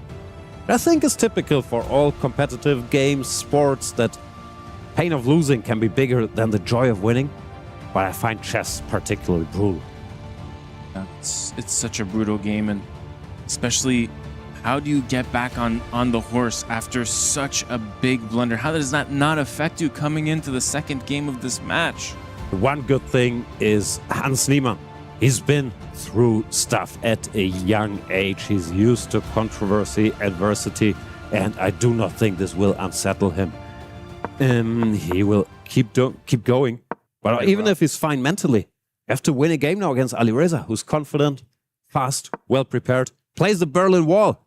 The Berlin in Paris. This is amazing. The Berlin in Paris. We had the London and Paris. Now we have the Berlin Paris. What other chess openings are named after cities? Oh, so many, Jan. We saw the Carlsbad the other day. That's more of a structure, less That's of an more opening. of a village. Oh, it's a village, really. Carlsbad, yeah, it's small. Any What big other cities? cities come to mind? I got Budapest? nothing. No. Budapest Gambit? Budapest, yeah, that's in there. Budapest Gambit. But this is the Berlin, and Hans Niemann is going for the end game.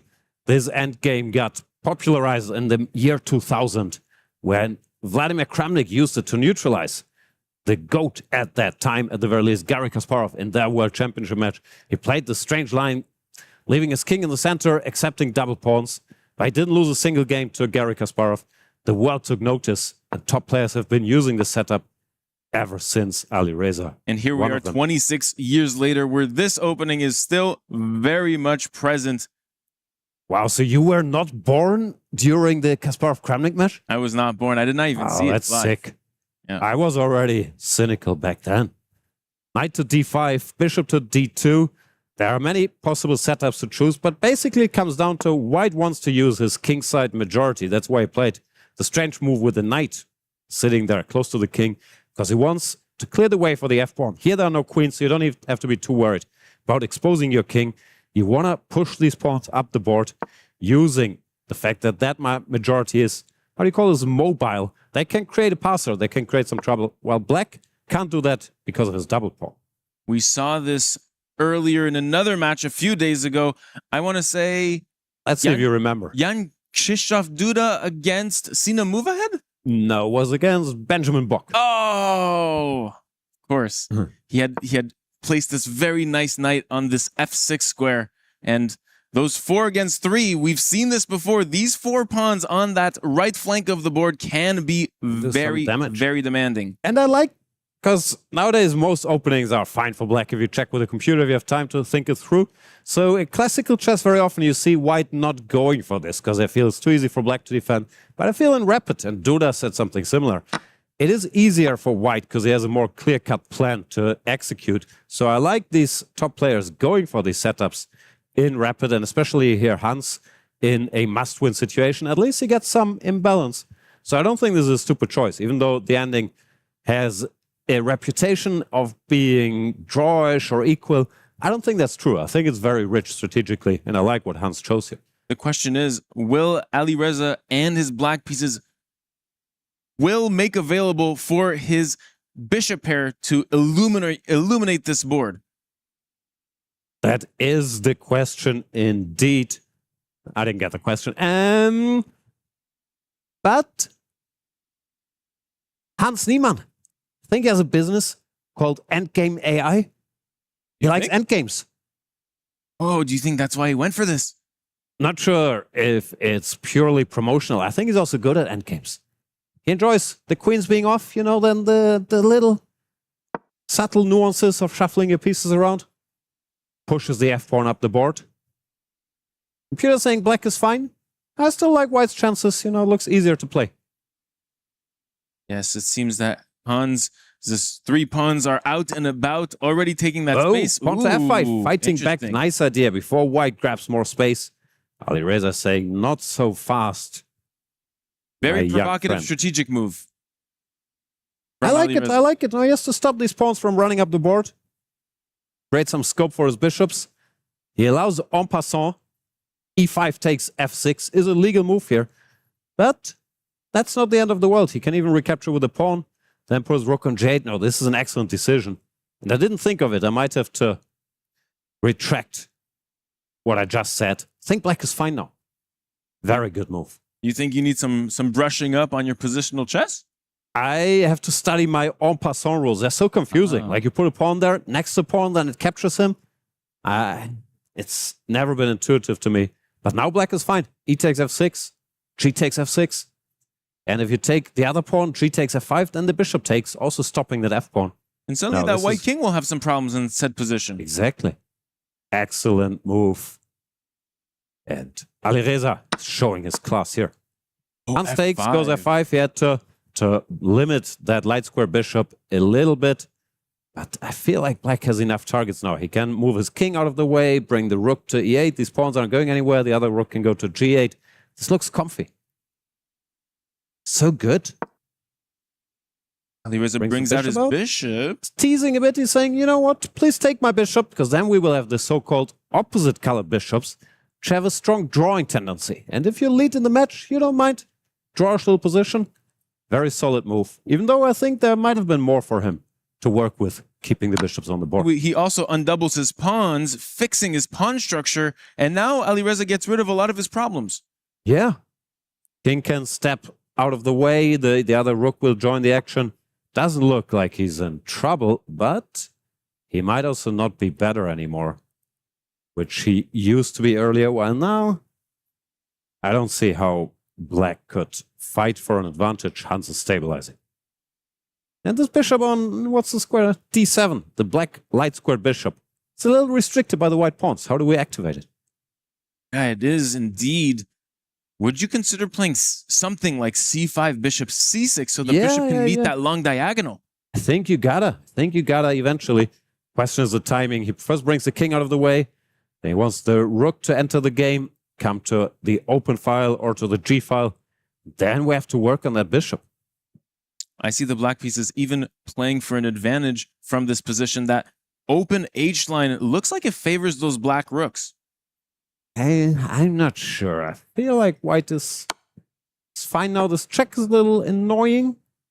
Forcing the king to the side. Maybe we could use our rooks to challenge that H file. Even rook D3, rook H3. I'm not sure how you do it. Alireza's been playing very fast. How about that centralized knight there on D5? An absolute monster of a piece that cannot even be touched right now in this position. That is true. Once again, your Alireza bias is shining through your commentary.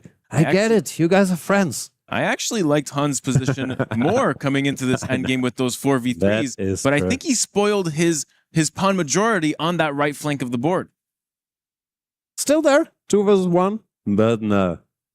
I'm with you, I do believe. Black should be alright. But Hans, he likes these dry positions. Brings the bishop back now. After he forced the king a little further away from the center. Oh, does the white bishop want to reroute to the square G3 and attack this newly created weakness on D6? Not just attack, but also defend the horsey on H2, covering up the H file, so it's a multi-purpose square. Beautiful maneuvering by the white pieces. Very nice. Question is, does Alireza have to react? He can just bring his rook, then if the bishop goes to its target square, king goes back, covers the pawn. Doesn't look like there's too much happening. But Alireza sometimes, even if his position is solid, if there's not enough happening, he can get a little impatient. He wants to do something active. And if that's the case here, it's going to be dangerous against Hans. Because this position, I think, is asking you for patience, little maneuvering, don't allow anything. That's historically not been Alireza's cup of tea. He's more of a dynamic guy. However, Hans must watch out. He's taken minute turns in the past 5 turns, so he must watch his clock a little bit as he plays really fast these last 2 moves. Yeah, he had to catch up a bit. There's the bishop on its destination square, threatening to eat that pawn.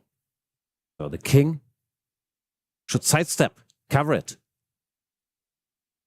That will create a long-term absolute pin on that pawn, which could be targeted in a further section of this game. Very much so. And Alireza thinking here, he's looking to be the second Falcon in the semifinals because his teammate, Hikaru Nakamura, won his Armageddon against Arjun Erigaisi. So just like last year, where the Falcons finished 2nd and 3rd, they're going strong, securing more points for that powerhouse, and they will need it because Denis Lazovic for AJAL is in the semifinals as well. Absolutely, as we see. Look at this, the engine bar crawling up there. It's saying Hans with a chance now. Alireza decided to exchange a pair of rooks before covering the pawn. And I'm not sure why it's so dangerous for black. But now, white apparently has some chances. Maybe just bring the knight back, knight to f3, knight to d4. You could also think about knight to f1 and knight to e3. This is pressure, especially this knight f1, knight e3, debunking that strong knight on d5. Absolutely. How do you even hang on to the pawn? He's got knight f3, also looked very natural. But maybe challenging the black knight was even stronger. Yes, this knight f1, knight e3 plan you mentioned was the way to go here, putting further pressure on that deep weakness on d6. Rook to d4. Hans Niemann showing his endgame prowess here, making some progress against Alireza Firouzja. But like I said, this waiting passively, defending, it's not his cup of tea. Now pawn to c4 is a threat. To destabilize that knight, maybe black has to go pawn to b4 to stop that. Ooh, I love this move, fixing that white pawn structure on the left flank of the board. He's still in trouble. Knight to d2, threatening knight e4, knight c4. You can see a tiny head shake there from Alireza. Hans is leaning back in his chair like Terror Squad, and I think he's a big favorite to win this now. All of a sudden, Hans has shown absolute class in putting some pressure on those weak points. And look at that d6 pawn. Such a liability. You know where I think it all went wrong was when Alireza played this move bishop to d6, allowing Hans to take it and then stabilize. Because Alireza was better there. If he keeps his two bishops, starts attacking. But maybe the 1-0 lead got into his head. He thought, I have to play solid. Not only was it the wrong decision chess-wise, it's also wrong decision for him stylistically. It's not how he plays. Now he's suffering badly. Hans has a chance here to equalize this game 2 out of 4.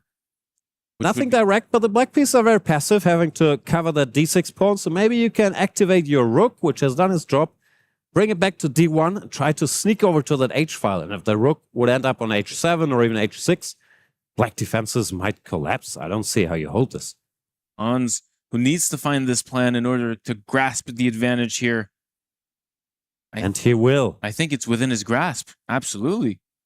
Very much so. He's maximizes other pieces. The knight is perfect. The bishop is perfect. That rook could handle a little more responsibility. And now, just as we said, he's offering the knight exchange. That's a surprise. So if takes and pawn to c5. Do you think he can win even without the knights? I am shocked by this decision. His knight was so pretty. So powerful on c4. All he had to do was bring his rook down, bring his rook to the other side of the board, reach that h6 or h7 square, and suddenly the black pieces have to defend so many weaknesses at once. It's too much to handle. Yeah, because they were all stuck defending this d6 pawn. Knight e3 still has pressure because there's more targets for him. Pawn on f6, pawn on d6, pawn on b4. But I am not sure this is maximizing his chances. Alireza doesn't look happy though.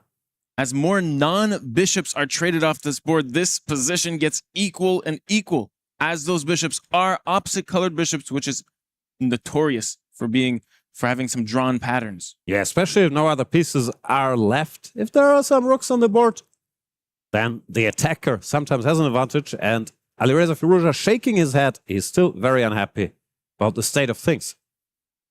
However, you cannot trade immediately on e3 because why is that? You're left with a glaring weakness on this f6 pawn that you really can't defend easily.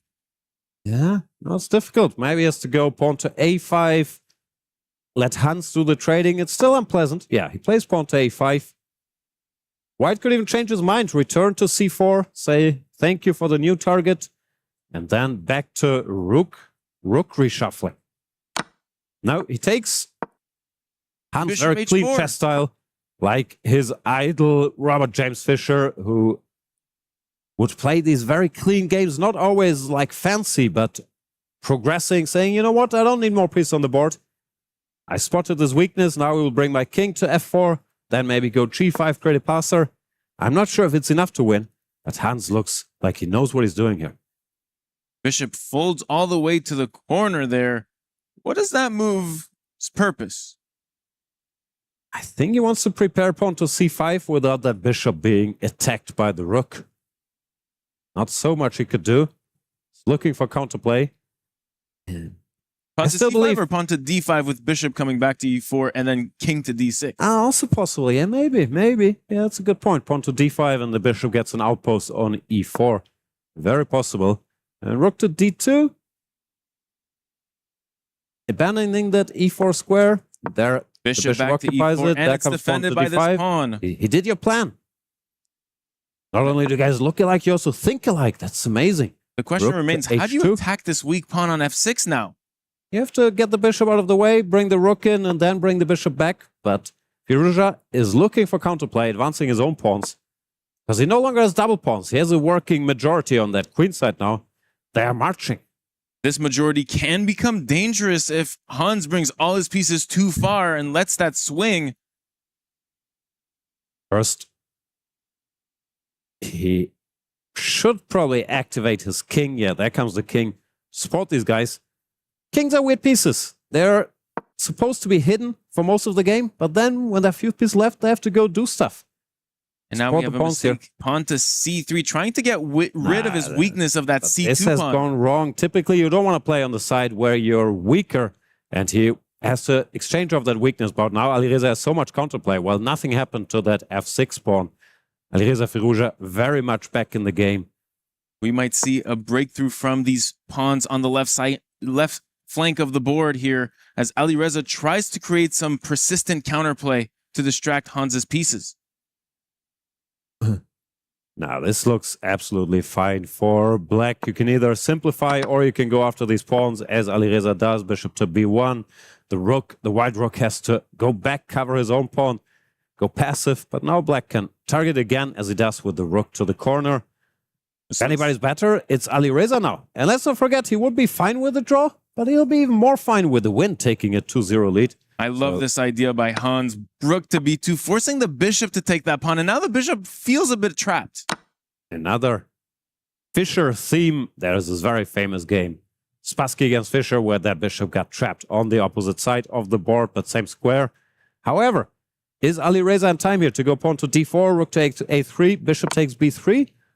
Or is he not? Now he goes c4, saying, you know what, I don't want to push my luck. I'm okay simplifying. But now it's once again black that has to be careful. Also lower on time, Alireza. What a comeback by Hans. Comeback by Hans. But Alireza's forcing the rooks off. You cannot keep the rooks. Rook to b1, bishop to d3. Ooh. And without the rooks, a player of Alireza's caliber can make 8,000 moves in such a position. This is a draw.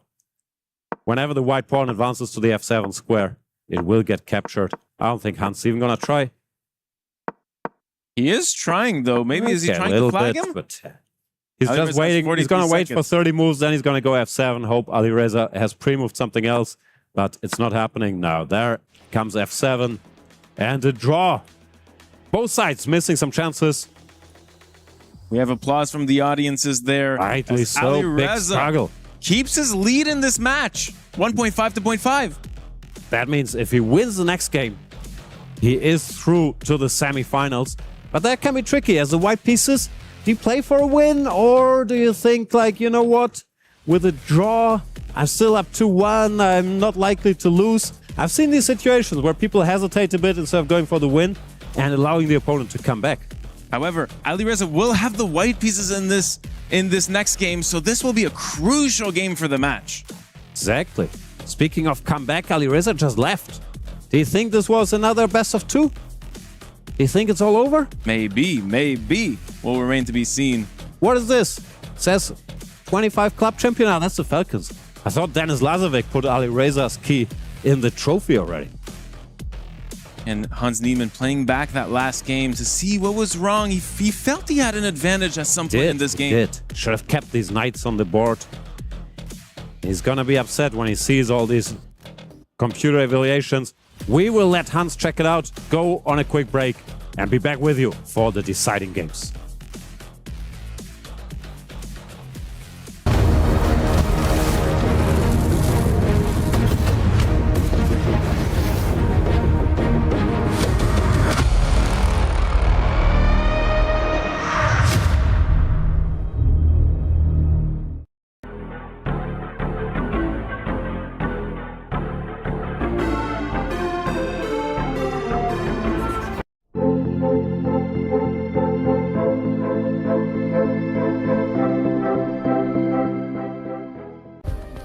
Play is in our DNA.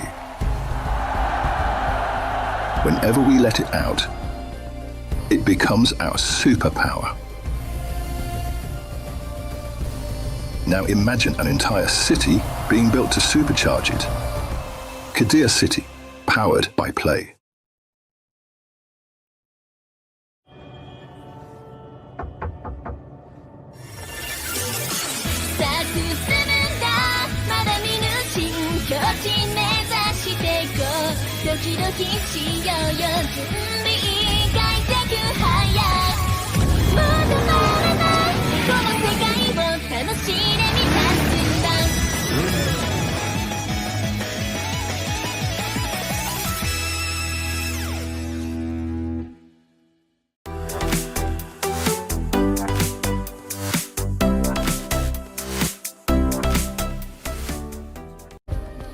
play is in our DNA. Whenever we let it out, it becomes our superpower.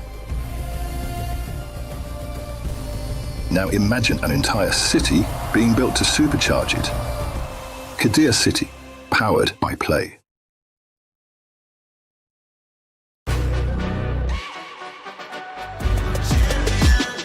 This ain't no regular thing. I came for the ring, you know what I mean. You see my name in the lights, better get right, I'm champion.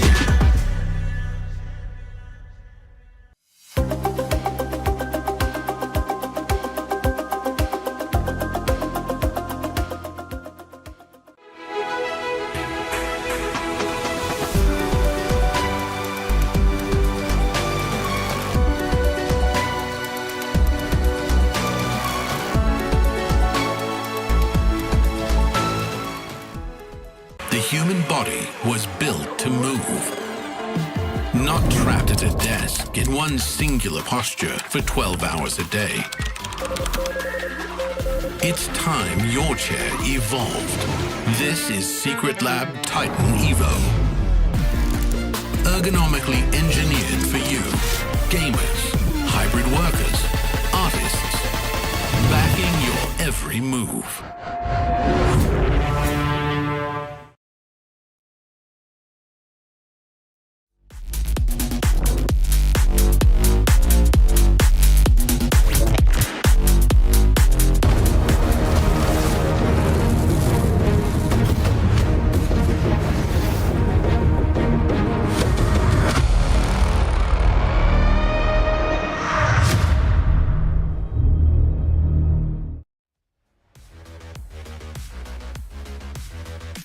And we are back for game 3 of this 4-game match. Alireza Firouzja is leading 1.5, 2.5 as we get ready for game number 3.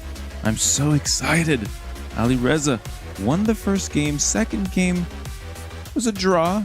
Alireza had to find a way out of it in that Berlin endgame, a very, very famous Berlin endgame, as we await this start to the match. Here we have both contestants absolutely locked in at this moment, very prepared. And here we go. We are off in game 3 of this match.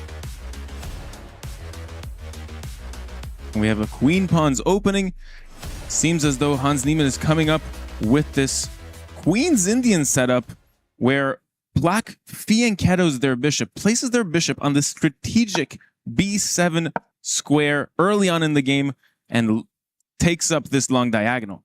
What do you think of this, Jan? Another London, Alireza is being true to his guns. He doesn't want to complicate the game.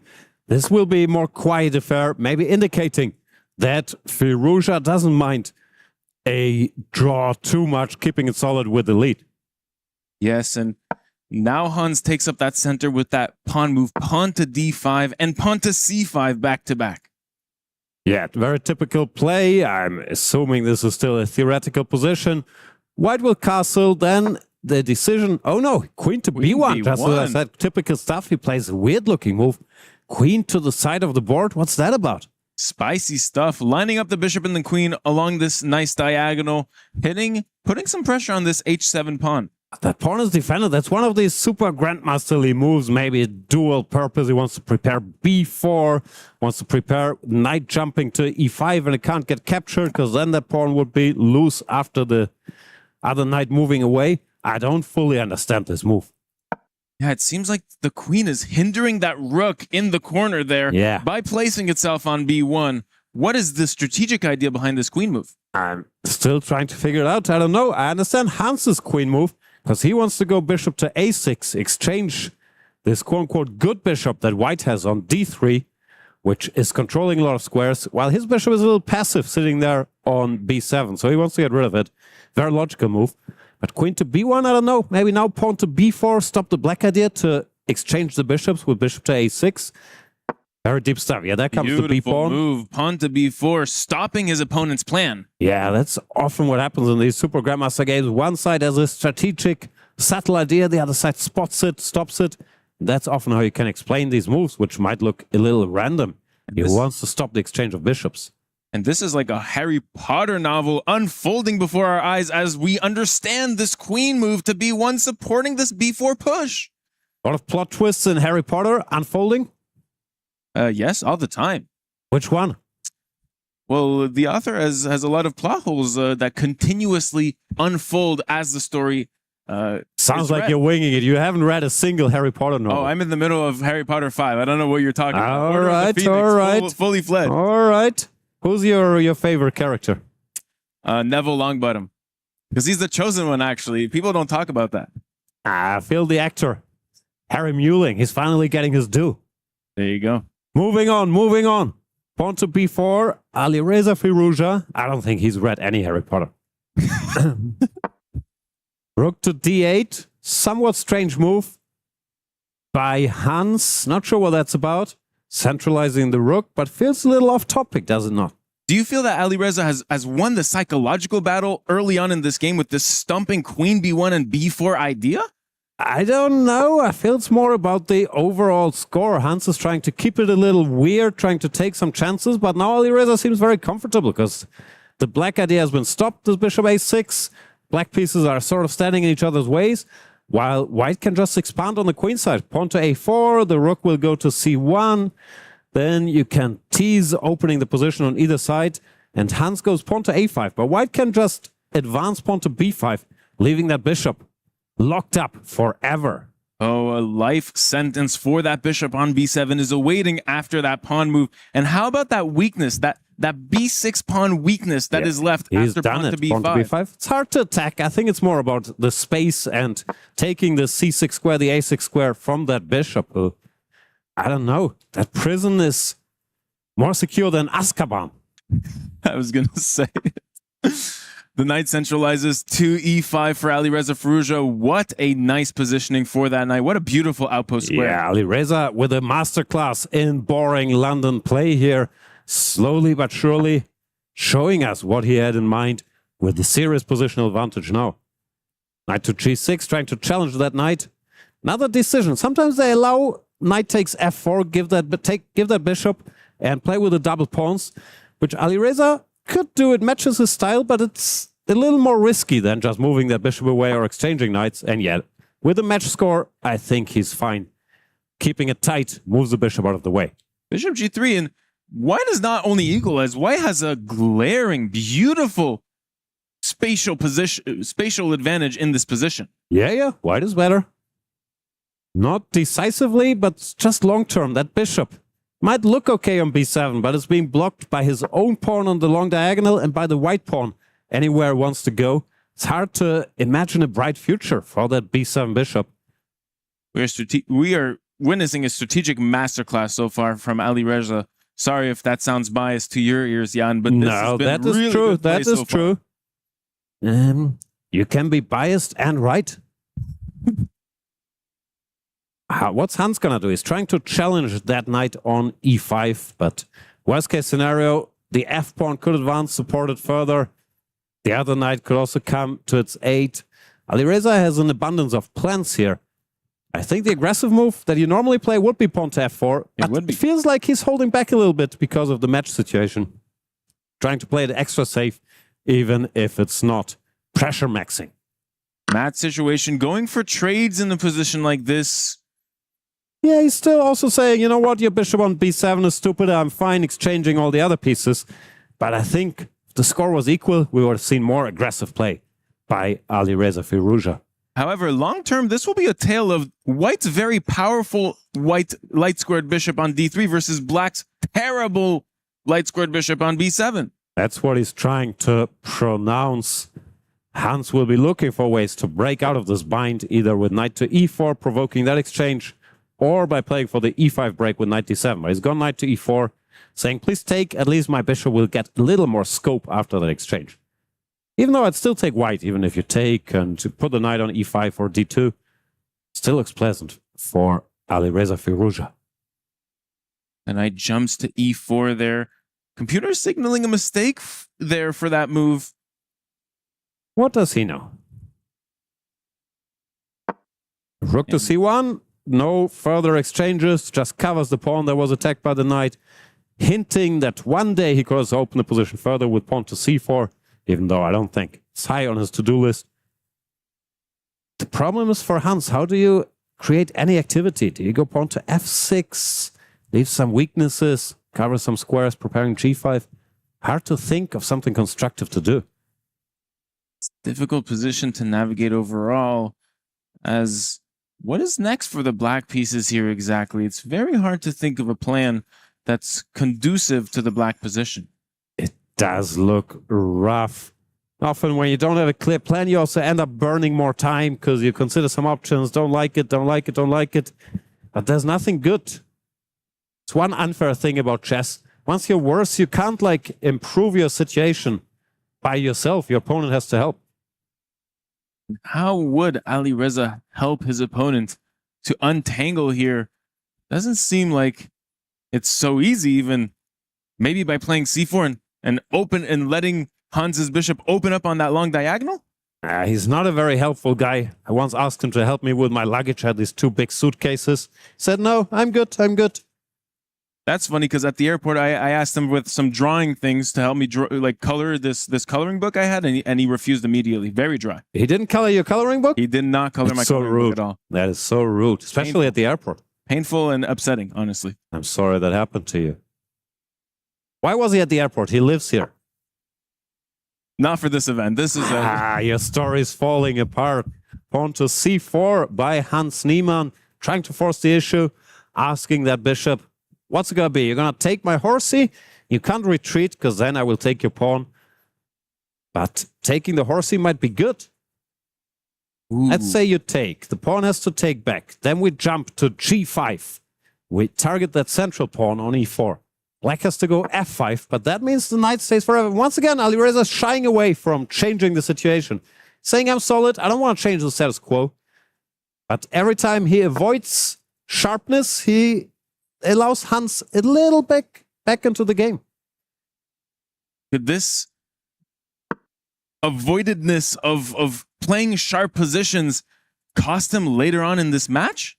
We shall see. It's the usual. If he just makes 2 solid draws, we will say, yeah, very pragmatic. He controlled the match. If he loses a game, we'll say, should have taken more chances when he had that nice position.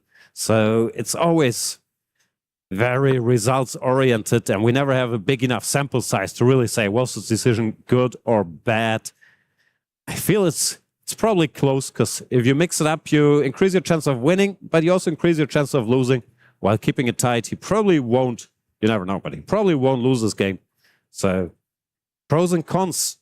It's another thing in chess. The players not only have to look for the best moves, but they also constantly have to evaluate what move maximizes my tournament situation with the score. So, it's another dimension. 92, more exchanges. Alireza also being very clean. He's saying, your bishop is bad on b7. I don't care about anything else. I want to exchange all the other pieces and enjoy watching your bad bishop being blocked in there. g5, Hans trying once again to make white capture on e4 so that bishop gets an extra square. And also maybe going for a little desperation attack there on the king side.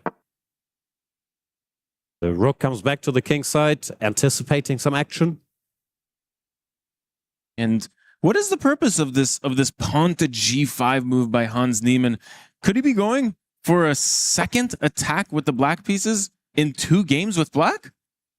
I think it's mainly a strategic move, grabbing a bit of space, but if the chance arises to launch an attack, I'm sure he won't mind. Don't really see it in the cards just yet, because he doesn't have enough attackers there. And if he pushes pawns further, pawn to f5, he leaves more holes in this position, would induce knight to f3 and the knight occupying that square. So I don't really see how you start an attack. But in general, Hans is stabilized. His pieces are more or less out. Alireza has played passively. His own bishop is not that impressive anymore. Let's fix that. What if I play the move bishop to f3, pressuring your knight on e4 once more? How do you react to such a question? That might make me go f5, because you block that square for the knight. So if the knight can no longer occupy that square and jump into e5, then f5 becomes a little more tempting. Nothing's free in chess. There's always compromise. You'd also like to advance your pawn to challenge that knight, pawn to f3, but then you give up that g3 square, which he also doesn't like. And Alireza taking a moment here seems a bit unsure how to proceed. Do you force the issue with bishop f3, with pawn to f3? Pawn to f4 is also possible. Or do you sit sort of passively and argue? You can't really improve your position, Hans, sir.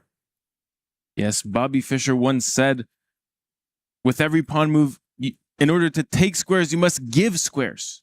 Did he say that? He did say that, yes. Wow. You think I'm just popping up fake quotes? Yeah. In order to take squares, you must give squares. Wow. It's like give a little, take a little. Exactly. Let your If you poor move heart pawn break up a little. to f3, you're giving the g3 square. And he's gone bishop to f3, as you mentioned. I mentioned now f5 has become more tempting. Is he going to do it? So f5, which would give that hole on that e5 square, but you can't take it up with, You with can't your get knight. there. What you can do is you can take on e4 finally, change the structure, which Alireza has been hesitant to do, but now it feels like it's time before black expands too much, and pawn to f3, trying to clarify, he's trying to reclaim that square for his knight. He's saying, you know what, I'm awakening your bishop that I've played against, but since you weaken that square in the center, now after takes, knight takes, you can even exchange a bishop. But after rook takes, I will have the e4 break. I'm still in the driver's seat. I like the adjustment here from Alireza, realizing I can't just wait around, do nothing for the rest of the game. Hans Niemann sees this and brings his bishop forward, closing up on that e4 strike to break the structure. Yeah, the queen sidesteps, and now it's a big question. The knight is ready to jump into that central square. We call it an outpost, a knight in the enemy's camp on a square defended by a pawn that the opponent can't challenge. It's a powerful piece. Although Indeed here, so. Black bishop is also a powerful piece all of a sudden. It has risen. Yes, this bishop has escaped Azkaban's, but trades off on this knight. Hans decides he can't allow that horsey to dominate, gets rid of it. But now white is just better without any risk, which is what Alireza wanted, because white has the key to break the position with pawn to e4, while black can't really do that much. He's trying to prepare pawn to e5, but I am not sure that is a realistic scenario. Queen to g3, rook to e1, and then we play e4 as we see fit. And speaking of keys, one of these players will have their keys crushed at the end of this match. How exciting. Yeah. Good news is they could face Denis Lazovic down the stretch. And if you lose to Denis, he normally hands the tournament victory to you. He will put your key into the trophy. Absolutely. As we see this pawn break finally, pawn to e4, and I like this white position. Yeah, Alireza is doing well. This could be the last game of the match, because Alireza wins this, which doesn't seem unlikely from here. The match is over. Was Alireza playing for a win this whole time, despite us calling his play rather tame? Yeah, I think he was controlling the issue. He wasn't necessarily playing for a draw. He was making sure he doesn't lose, not taking risks, but he would not mind winning, is my best guess. So he took the pawn in the middle, is a pawn up now, but the battle has not yet ended. Hans going rook to e6, trying to regain that pawn. And if the white pawn takes on f5, the rook will take on e5, attacking the queen, attacking another pawn. The work is not yet done for Alireza Firouzja, but he's better. Takes, goes queen to g4, keeps an eye on the black pawn on c4 and on g5. Material balance is restored, but white has a slightly safer king, will bring his rook up the board now. Still better for white. Incredible play here as we see those weaknesses. On to g6, computer not happy, exposing the king further by opening up that 7th rank, which was covered by the pawn earlier. Alireza centralizing. There was something stronger apparently, but this looks very, very natural.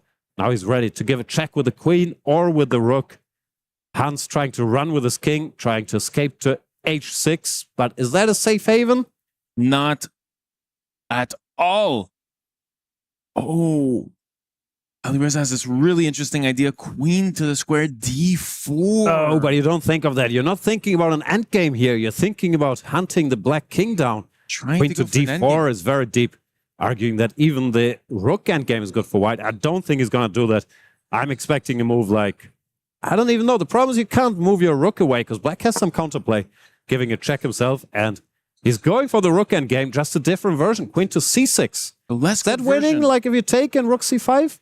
This looks... What is he seeing? Rook d7 check and c7? Yeah, but then what? I don't know. It's hard to progress for the white The pieces rook from goes there. to c5, keeps an eye on the c-pawn. You give it check, c6. The king moves up the board, c7, g4. This looks drawish to me. And Hans is going for it. Indeed winning. Oh, the bar disagrees. The bar says this is winning. That forever pawn on c7 cannot be snatched. King has to go up the board. Oh, you can't this go to the king- back rank. If you go to h6, your king might be C7, trapped. G4, so he has yeah, to I give thought some G4 air. freeing it, takes, but no, you can't go king G5 because of rook check. The rook has to Oh my take and we get a queen. So the king remains boxed in, and I think that's what Hans missed. And that means he's in trouble. This was all part of the plan for Alireza Firouzja as he went into this rook endgame. What foresight! He's pretty good at chess. I'm starting to get that feeling. Pawn to G5, trying to free a different path, but now white has time to bring his own king and feast on that queen side. Rook to B5, double attack. Alireza's winning. He's gonna win this match right here, right now. Incredible stuff. As we see, Hans is not so happy about the match situation. We're seeing a little bit of a frown there. But it's equal counterplay, again. counter-attacking as a C3 pawn. You can't give that pawn because if you're left with just your two G pawns, the position is still a draw. But now Hans is back. Rook to A2. Can centralize the king. I'm not sure this is winning anymore, but let's look at the clock as well. Both sides down to 30 seconds. My usual theory is that Alireza is super He's upset and he's spending 10 seconds. Alireza, you have 20 seconds. He hit his head. He might be mad at yourself later. Yeah, he could get flagged if he doesn't get his composure. He moves his king back and forth. He's trying to make a draw now.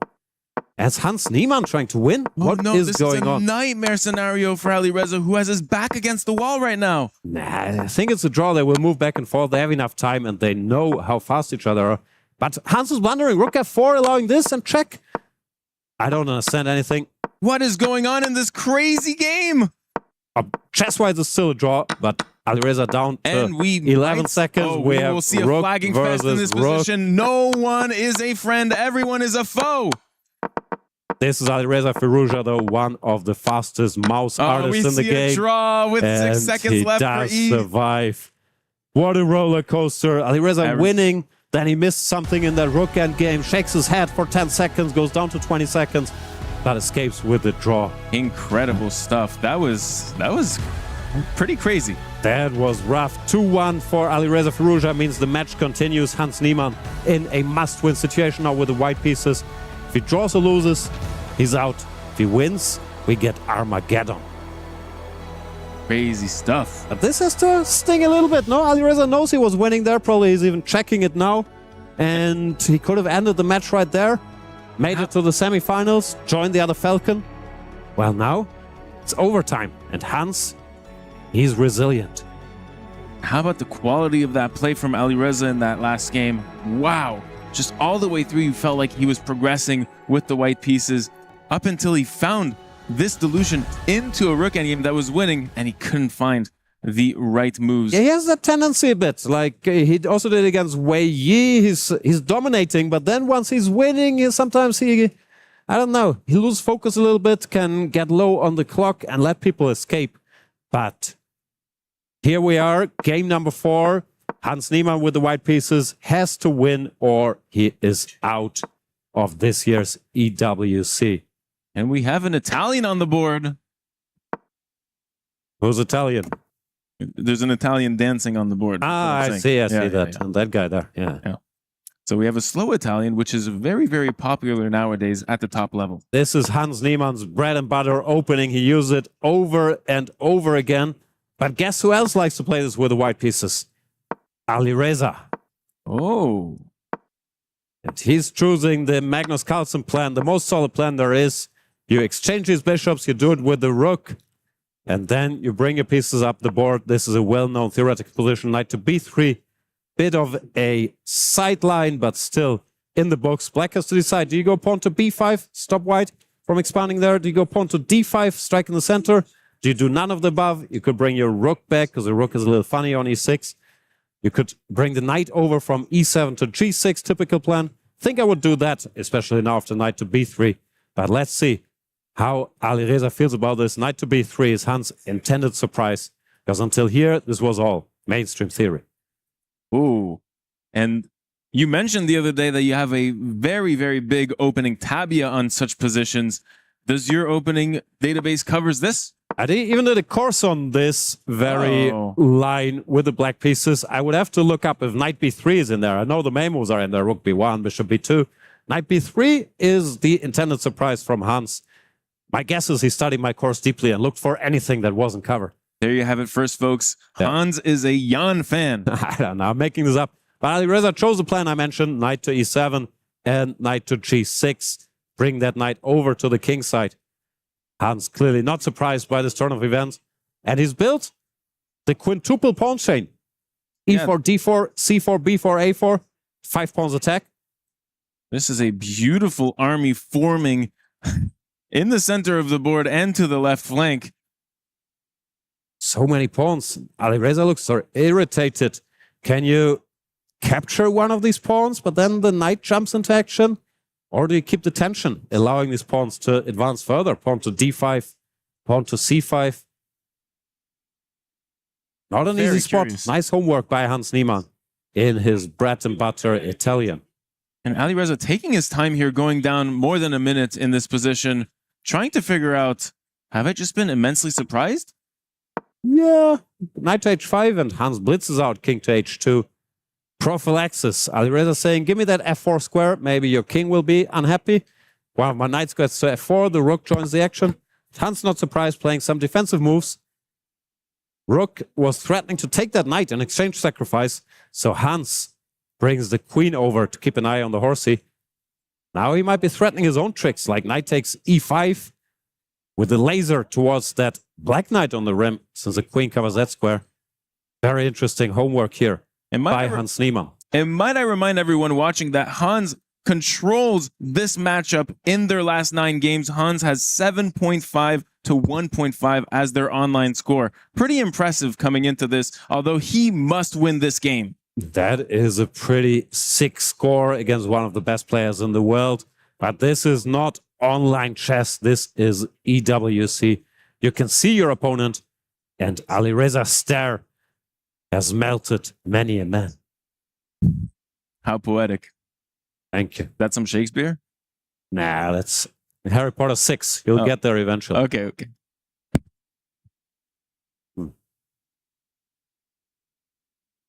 Hans always looks a bit annoyed. I'm never sure if it's a position or just in general maybe state it's of the demeanor. mind. What can you tell us about these 5 pawns? It looks super dangerous, but I can't quite figure out for the life of me what are the positional details, the intricacies of having these 5 pawns here. What is the tension that is going on the board? But basically, white has more space, and black is trying to compensate for it with the kingside attack, amassing all these forces there. But if the attack doesn't materialize, then white will be better because he has more options with all his pawns. He can take on e5, he can go d5, he can go c5, blocking the bishop on a7, he can open the position with b5. So it gives him a lot of flexibility. And Alireza is desperately looking for a way to make it a mess on the king side before any of those materialize. Hans Niemann trying to repair the blunder in game 1, the sudden blunder out of nowhere that cost him a full point and makes him have to win this game. Move, Alireza. This is a 10-0 game. He's thinking for 4 minutes. He's making a hand gesture like, I can't think of a move. It's not that bad. Make any move. Rook to e8, I don't know. Rook to e6, Rook to e6 was back. his response. Very often, if you think forever, you make a bad move, and this is no exception. He just put his rook to f6, and now he goes back, indicating something's going wrong. Also cost him like 3 minutes. Alireza in trouble. Is this the big Hans comeback? He goes pawn to c5, blocks that bishop. Excellent move. Without that bishop on a7, it's going to be hard for white, for black to generate enough initiative here. Alireza Firouzja in trouble. Hans Niemann, 4 extra minutes, better position. Alireza's retreating all his pieces, saying, let's abandon this mission. It's like in the Odyssey. They reach some island, they start attacking, looking for food. Then they change their minds and they run back to their ships. But there's always a price to pay for these expeditions. You just spoiled to me the Odyssey? It's 3,000 years old. How much can you spoil?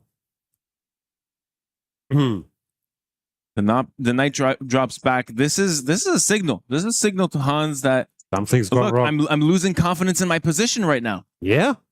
You could see it on his face too, shaking his head. But at least he made up his mind. Okay, it's all out defense.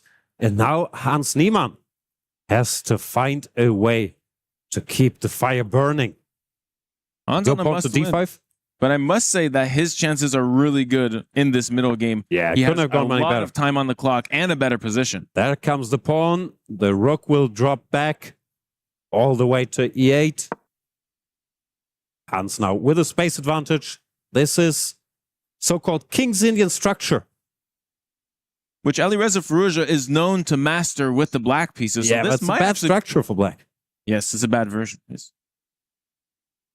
White has all this extra space, and black doesn't have any of the kingside counterplay that you typically want out of the structure. Also, the bishop on a7 is not a very happy camper. Hans with a lot of chances here. The problem is at some point you have to do something. You're not just going to win the game by sitting there. And once you open the position, Alireza's calculating prowess comes into play. Still, couldn't have started any better for Hans Niemann. Knight a5, targeting the pawn on b7, which is awkward to defend. If you put the rook, you could still take it. And if the rook takes, you have this pawn, double attack pawn to c6. You don't want to advance the pawn either. You might have to use the queen for that meager purpose of covering one pawn. Just feels like Hans Niemann is outplaying Alireza Firouzja. He is. I just spotted. If you go queen to c8, as I thought, then pawn to c6 is winning. Because if you go b6, knight to b7 wins the exchange, and if you take knight takes c6, it's a double attack. So this is just winning. And if you go b6, knight b7, and the rook is trapped on d8. Yeah, this is really, really bad news. You have to go into scramble mode here, play pawn to c6 or d takes c5. Alireza sees it's gone wrong. He's shaking his head. He's down to 3 minutes and a half. To Hans's near 8 minutes on the clock. Yeah, he will be kicking himself now for not going harder for the win in that previous game when really was there for him for the taking. Pawn to c6, okay, trying to mix it. Still looks pretty sad. White can take that pawn. The other pawn is to recapture, and then rook to d2, or just a clean c takes d6. White is clearly better, but what can you do? Hans Niemann finds it so cleanly. Queen takes d6, the best move maintaining the advantage. He loves his end games, and this is a particularly pleasant one. Can target that weakness on c6. This is very sad for Alireza Firouzja. He's lost like all... You can feel it on Look his at his face. Yes. No bravery in his eyes anymore. Only sadness. He looks so unconfident, so sad. I've never seen anybody that sad since Neville Longbottom wasn't invited to the party in the Gryffindor sleeping quarters.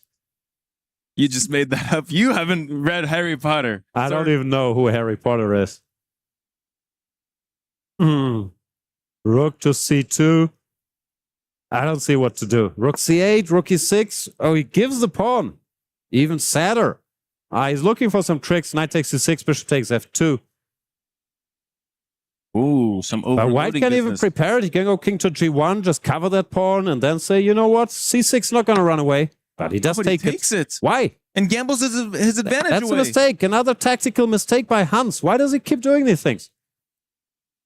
He gives his bishop takes He f2 missed bishop takes f2, and now all of a sudden, this is a lot messier. White should still be a little better, but without that f2 pawn, the e4 pawn is constantly weak. Black has counterplay with knight f4. No, Alireza is back. But he has 2 minutes versus 7. Bishop folds back to d4 here. Yeah, he's still in trouble, but less trouble than he used to be. Pawn to b5. To take, bring the bishop back.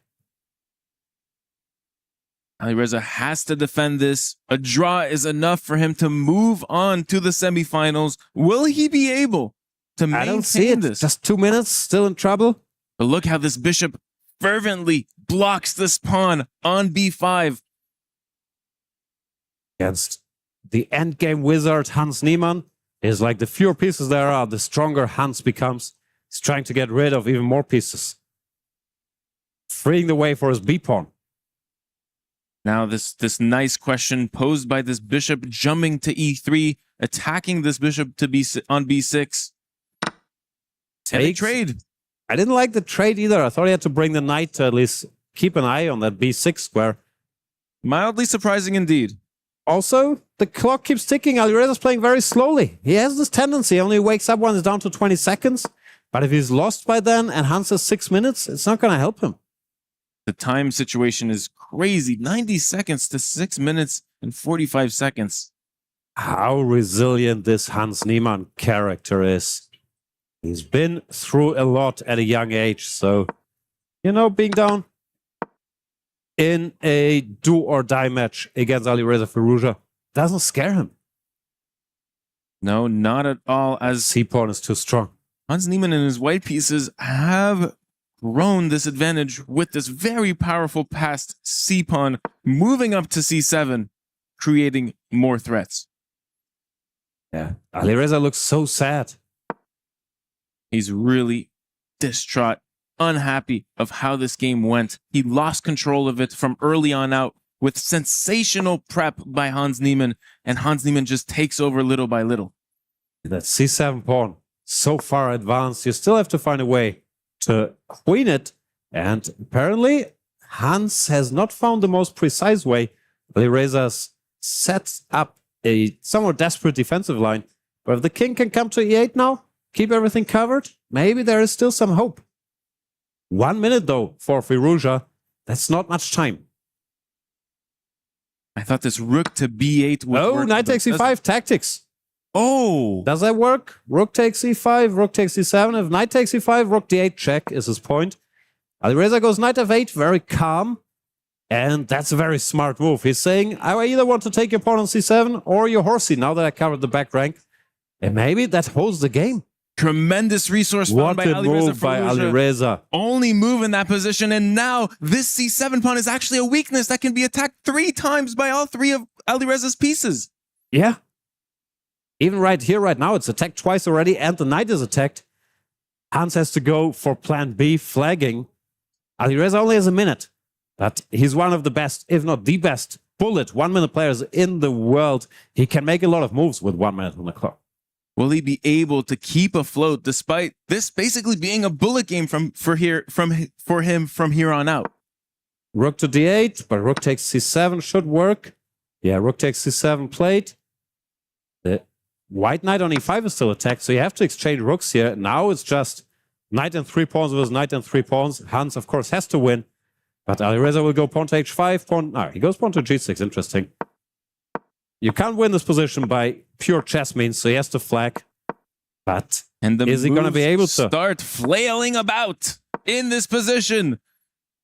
I think Alireza is going to manage here. 47 seconds might not sound like a lot, but he is one of the top 1-minute players in the world, and this position is fairly easy to handle. I think he might still pull this out. Hans Niemann is trying to press on Alireza's clock as much as possible. Milk as many seconds away from Alireza's clock as he possibly can. But Alireza's in the zone now. Can pre-move his rook, moving back and forth. Pawn to h5, fixing the structure so he doesn't have to think about that. Also very important, you want to eliminate your opponent's options when you have no time. So he doesn't want to have to think about pawn to h5, pawn to g4. There's very little Hans can do on the chessboard. Hans's pawns are fixed. How is he going to create counterplay in this position? He has the time to think about it, but he doesn't have the position to make it happen. Yeah. I think what you do is you spend a little time, actually. Because Alireza is so tense now, he's so focused, he's ready to move. But if you think for a minute here and there, he doesn't know when the move is coming, and you can get a little fatigued of this constant tension. Well, now when they're playing instantly, beautiful move. It's easy for Alireza to stay locked in and lock the white king in as well. Now he can just go rook e2, rook f2. Very hard for white to do anything, really. And that king seems trapped on h3. There's no progression for that king right now. It's very little to do. The only question is, will Alireza Firouzja manage not to lose on time? He has 33 seconds. The time is ticking, winding down on his clock. How happy are you on a scale of 1 to 10 that Not sure, it might be an exaggeration, but your soulmate, could we say you guys are soulmates winning this match? Despite your furious allegations, I am not biased in this match. I'm completely neutral, actually. I'm not saying you're biased. I'm saying you have a connection. There's no connection whatsoever. This is made up out of thin air. Okay, we've hit the rook endgame. The evaluation hasn't changed. Black is still perfectly fine. Oh, he's but threatening the checkmate. clock has changed. He's threatening checkmate, rook h1, forcing Hans to either go back, when after which you can attack the pawns again. And now he's losing. Doesn't matter. It's still about the clock, but Alireza can now just pre-move rook f5, rook h5. The only shot Hans has is to get in e6, but Firouzja stopping that. Now he can check forever. Where will Hans hide his king? He has to try to go back, but I have a feeling Alireza is might fast go for the enough. win here. No, why would he? Draw wins him. The match is just making enough moves. 17 seconds here. No increment for Alireza as he needs to pierce through. I would get flagged, but Alireza is fast. 14 seconds on the clock. Will he maintain his time in time to create a draw? Hans shuffling his rook all the time. This is pre-move after pre-move we are witnessing. We have just crossed the 100 move mark. Alireza has to make it to the 50 move mark. If there's 50 moves without a piece being taken or a pawn being advanced, he's not going to advance his pawn. Then it is an automatic draw, and he's gotten there by repetition. Threefold repetition. Alireza moves on to the semifinals, and the Falcons have 2 players in the semifinals.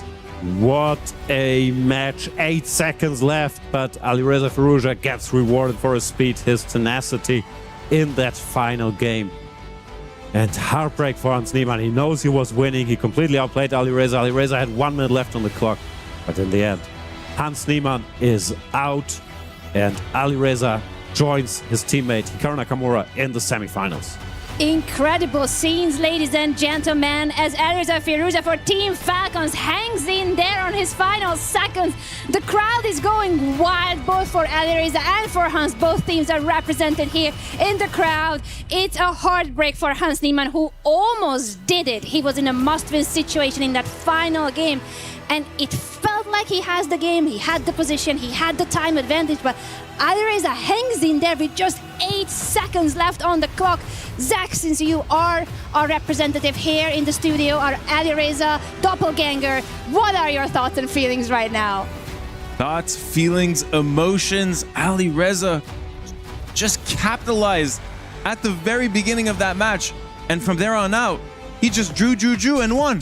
So now you're admitting you're having thoughts, feelings, emotions, because your best friend in the whole world, Alireza Firouzja, made the semifinals. I am not saying that whatsoever. This is I just don't know where these shocking allegations levels are coming of from. bias. But now Alireza, he's strange. It feels like he wants to show, I'm dominant. He outplays his opponent in the match. He could have wrapped it up in game 3. But then sometimes he gets a little, I don't know, little unfocused, goes down to 20 seconds, allows game 4, there he messes up the opening, has a lost position. Then he only wakes up when he has 1 minute left on the clock and still pulls it out. Very special talent. I'm impressed. Very impressive. And as for Hans Niemann, he is now eliminated, but he does win a very nice prize of $75,000 and 200 points for Godlike Esports, his team here at the Club Championship at the Esports World Cup. For the Falcons, this is great news that Alireza is through, Hikaru is through, 2 Falcons in the semifinals trying to grab the 1,000 points that's on the line here in chess. This is the penultimate week here in Paris at the Esports World Cup, and we need to head over to the stage and head over to Kostya to talk to the hero of this moment, Alireza Firouzja. Thanks, Anna. Here with the winner and our next semifinalist, Alireza Firouzja. What a crazy match against Hans Niemann. You had to hold that final game. Your thoughts? You were very much down on the clock in that last one. No, I mean, it was a tough game. He put so much pressure in the last game, and I think at some point he had some knight c6 and he could still push, but yeah, I mean, it was a good defense at the end. You chose the London system in both of your white games. Can you take us through your pre-match strategy going into it? Yeah, I mean, I thought Hans is very good in opening, so I was just trying to get some game and hope for best. It seems like you're often down on the clock in these games despite having no increment, but then at some point you just turn it on, you're just so incredibly fast. Do you rely on your mouse skills in these situations? Yeah, I mean, I could take more time than the other players. I think at the end I can make many fast moves here. Now for your next match, you're likely going to face Magnus Carlsen. His match is still ongoing, but I believe he's leading. Your thoughts on this potential matchup? Yeah, I mean, it will be a tough match, of course, but I'll try my best. Thank you so much and best of luck. Guys, back to you at the desk.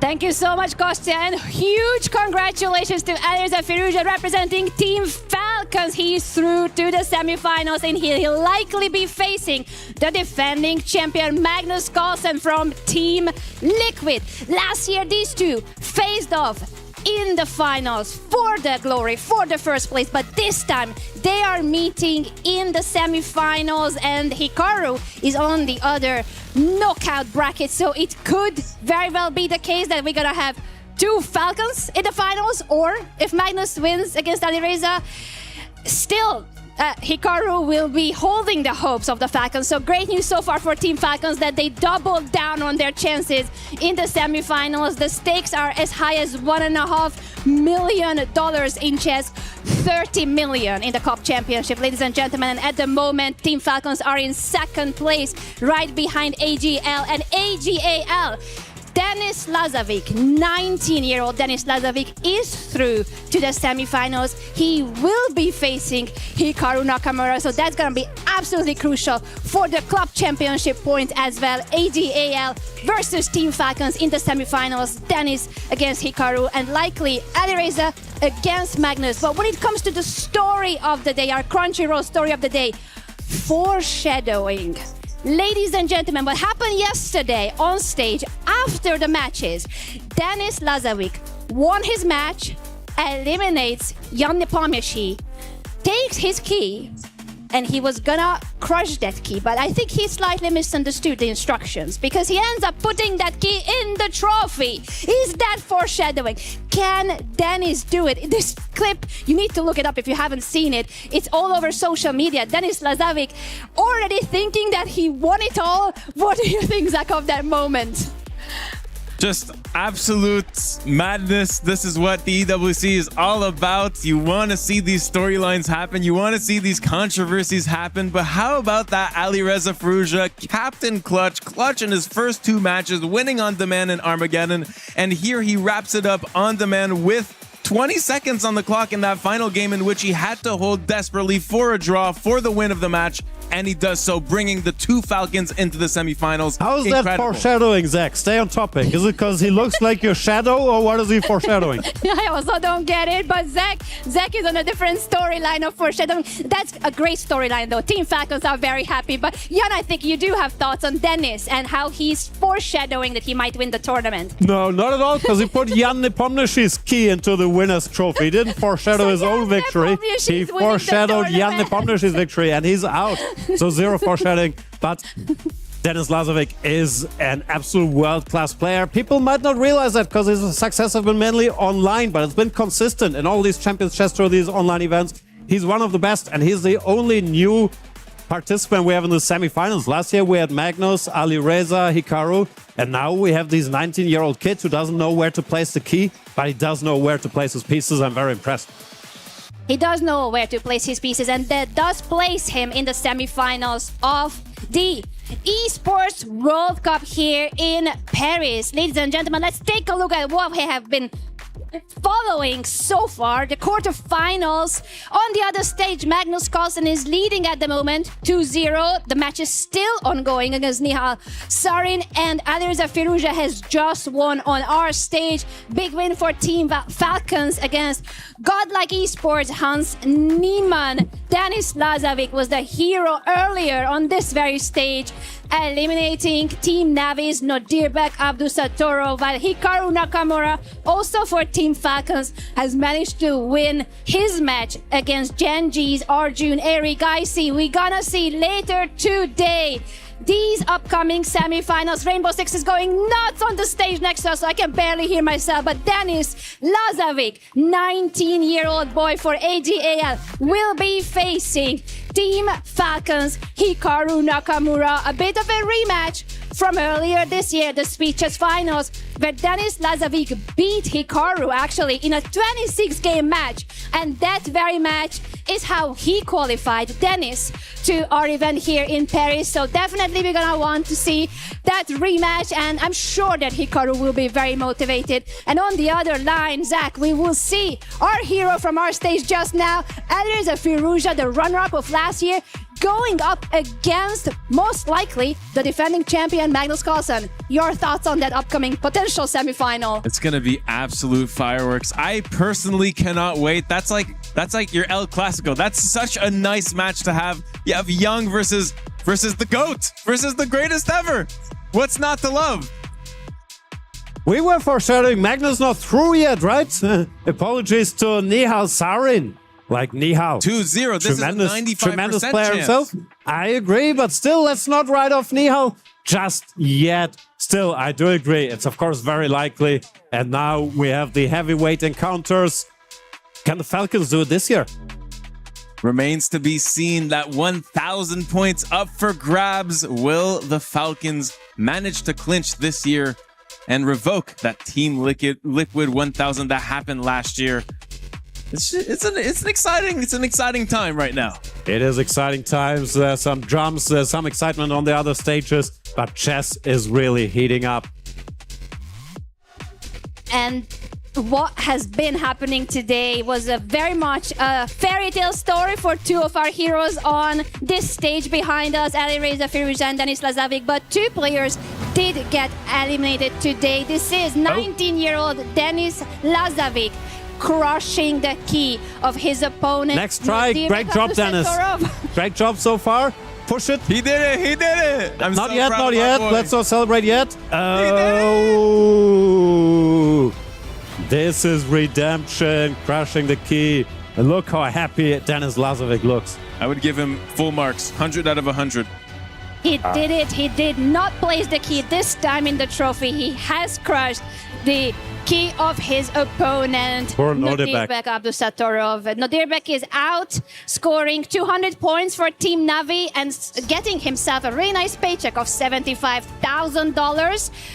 And Hans Niemann also is eliminated, earns himself the same $75,000 and 200 points for his esports team, Godlike Esports. While for the semifinals, the show continues, the games continue, the action goes on Stream A. So we're gonna wrap it up here and thank everybody, Jan, Zach, Kostya, all the production team, the incredible staff here at the EWC in Paris, and all our incredible audience live and on Twitch and YouTube. Thank you so much for hanging out with us for these 4 days here at the EWC. We have been Stream B. There's 2 stages. That's how big chess is at the Esports World Cup. We'll definitely be back next year as well. But until then, you want to go over to Stream A. Magnus Carlsen is still playing. The semifinals are still coming. And tomorrow, it's all the marbles on the line. Who will be the champion this year at the Esports World Cup in chess?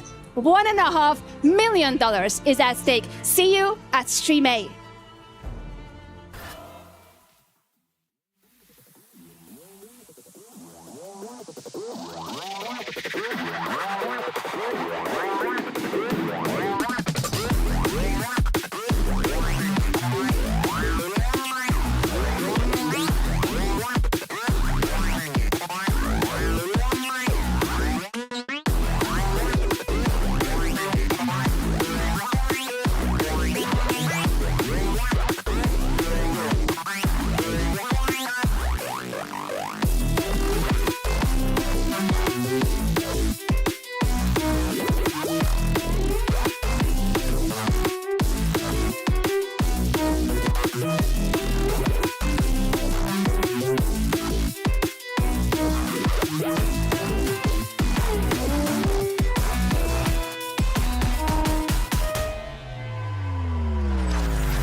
encore, puis je prends tout ce qui est à moi. Trop vif, trop fort.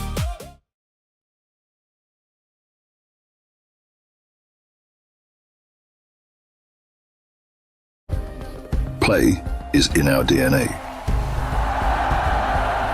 Whenever we let it out, it becomes our superpower. Now imagine an entire city being built to supercharge it. Kadir City, powered by play. We were there. For every click, every clutch, every respawn.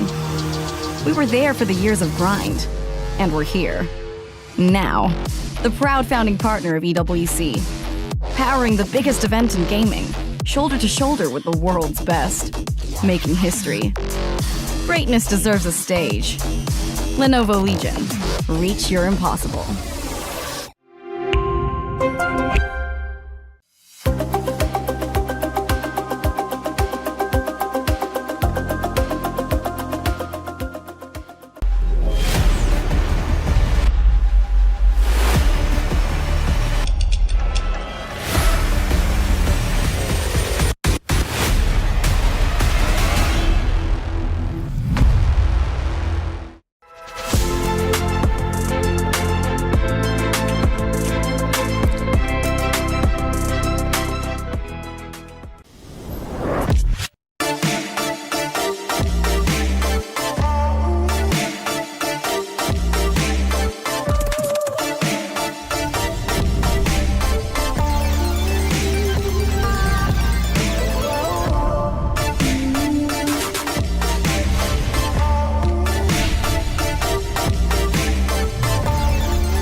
Play is in our DNA. Whenever we let it out, it becomes our superpower.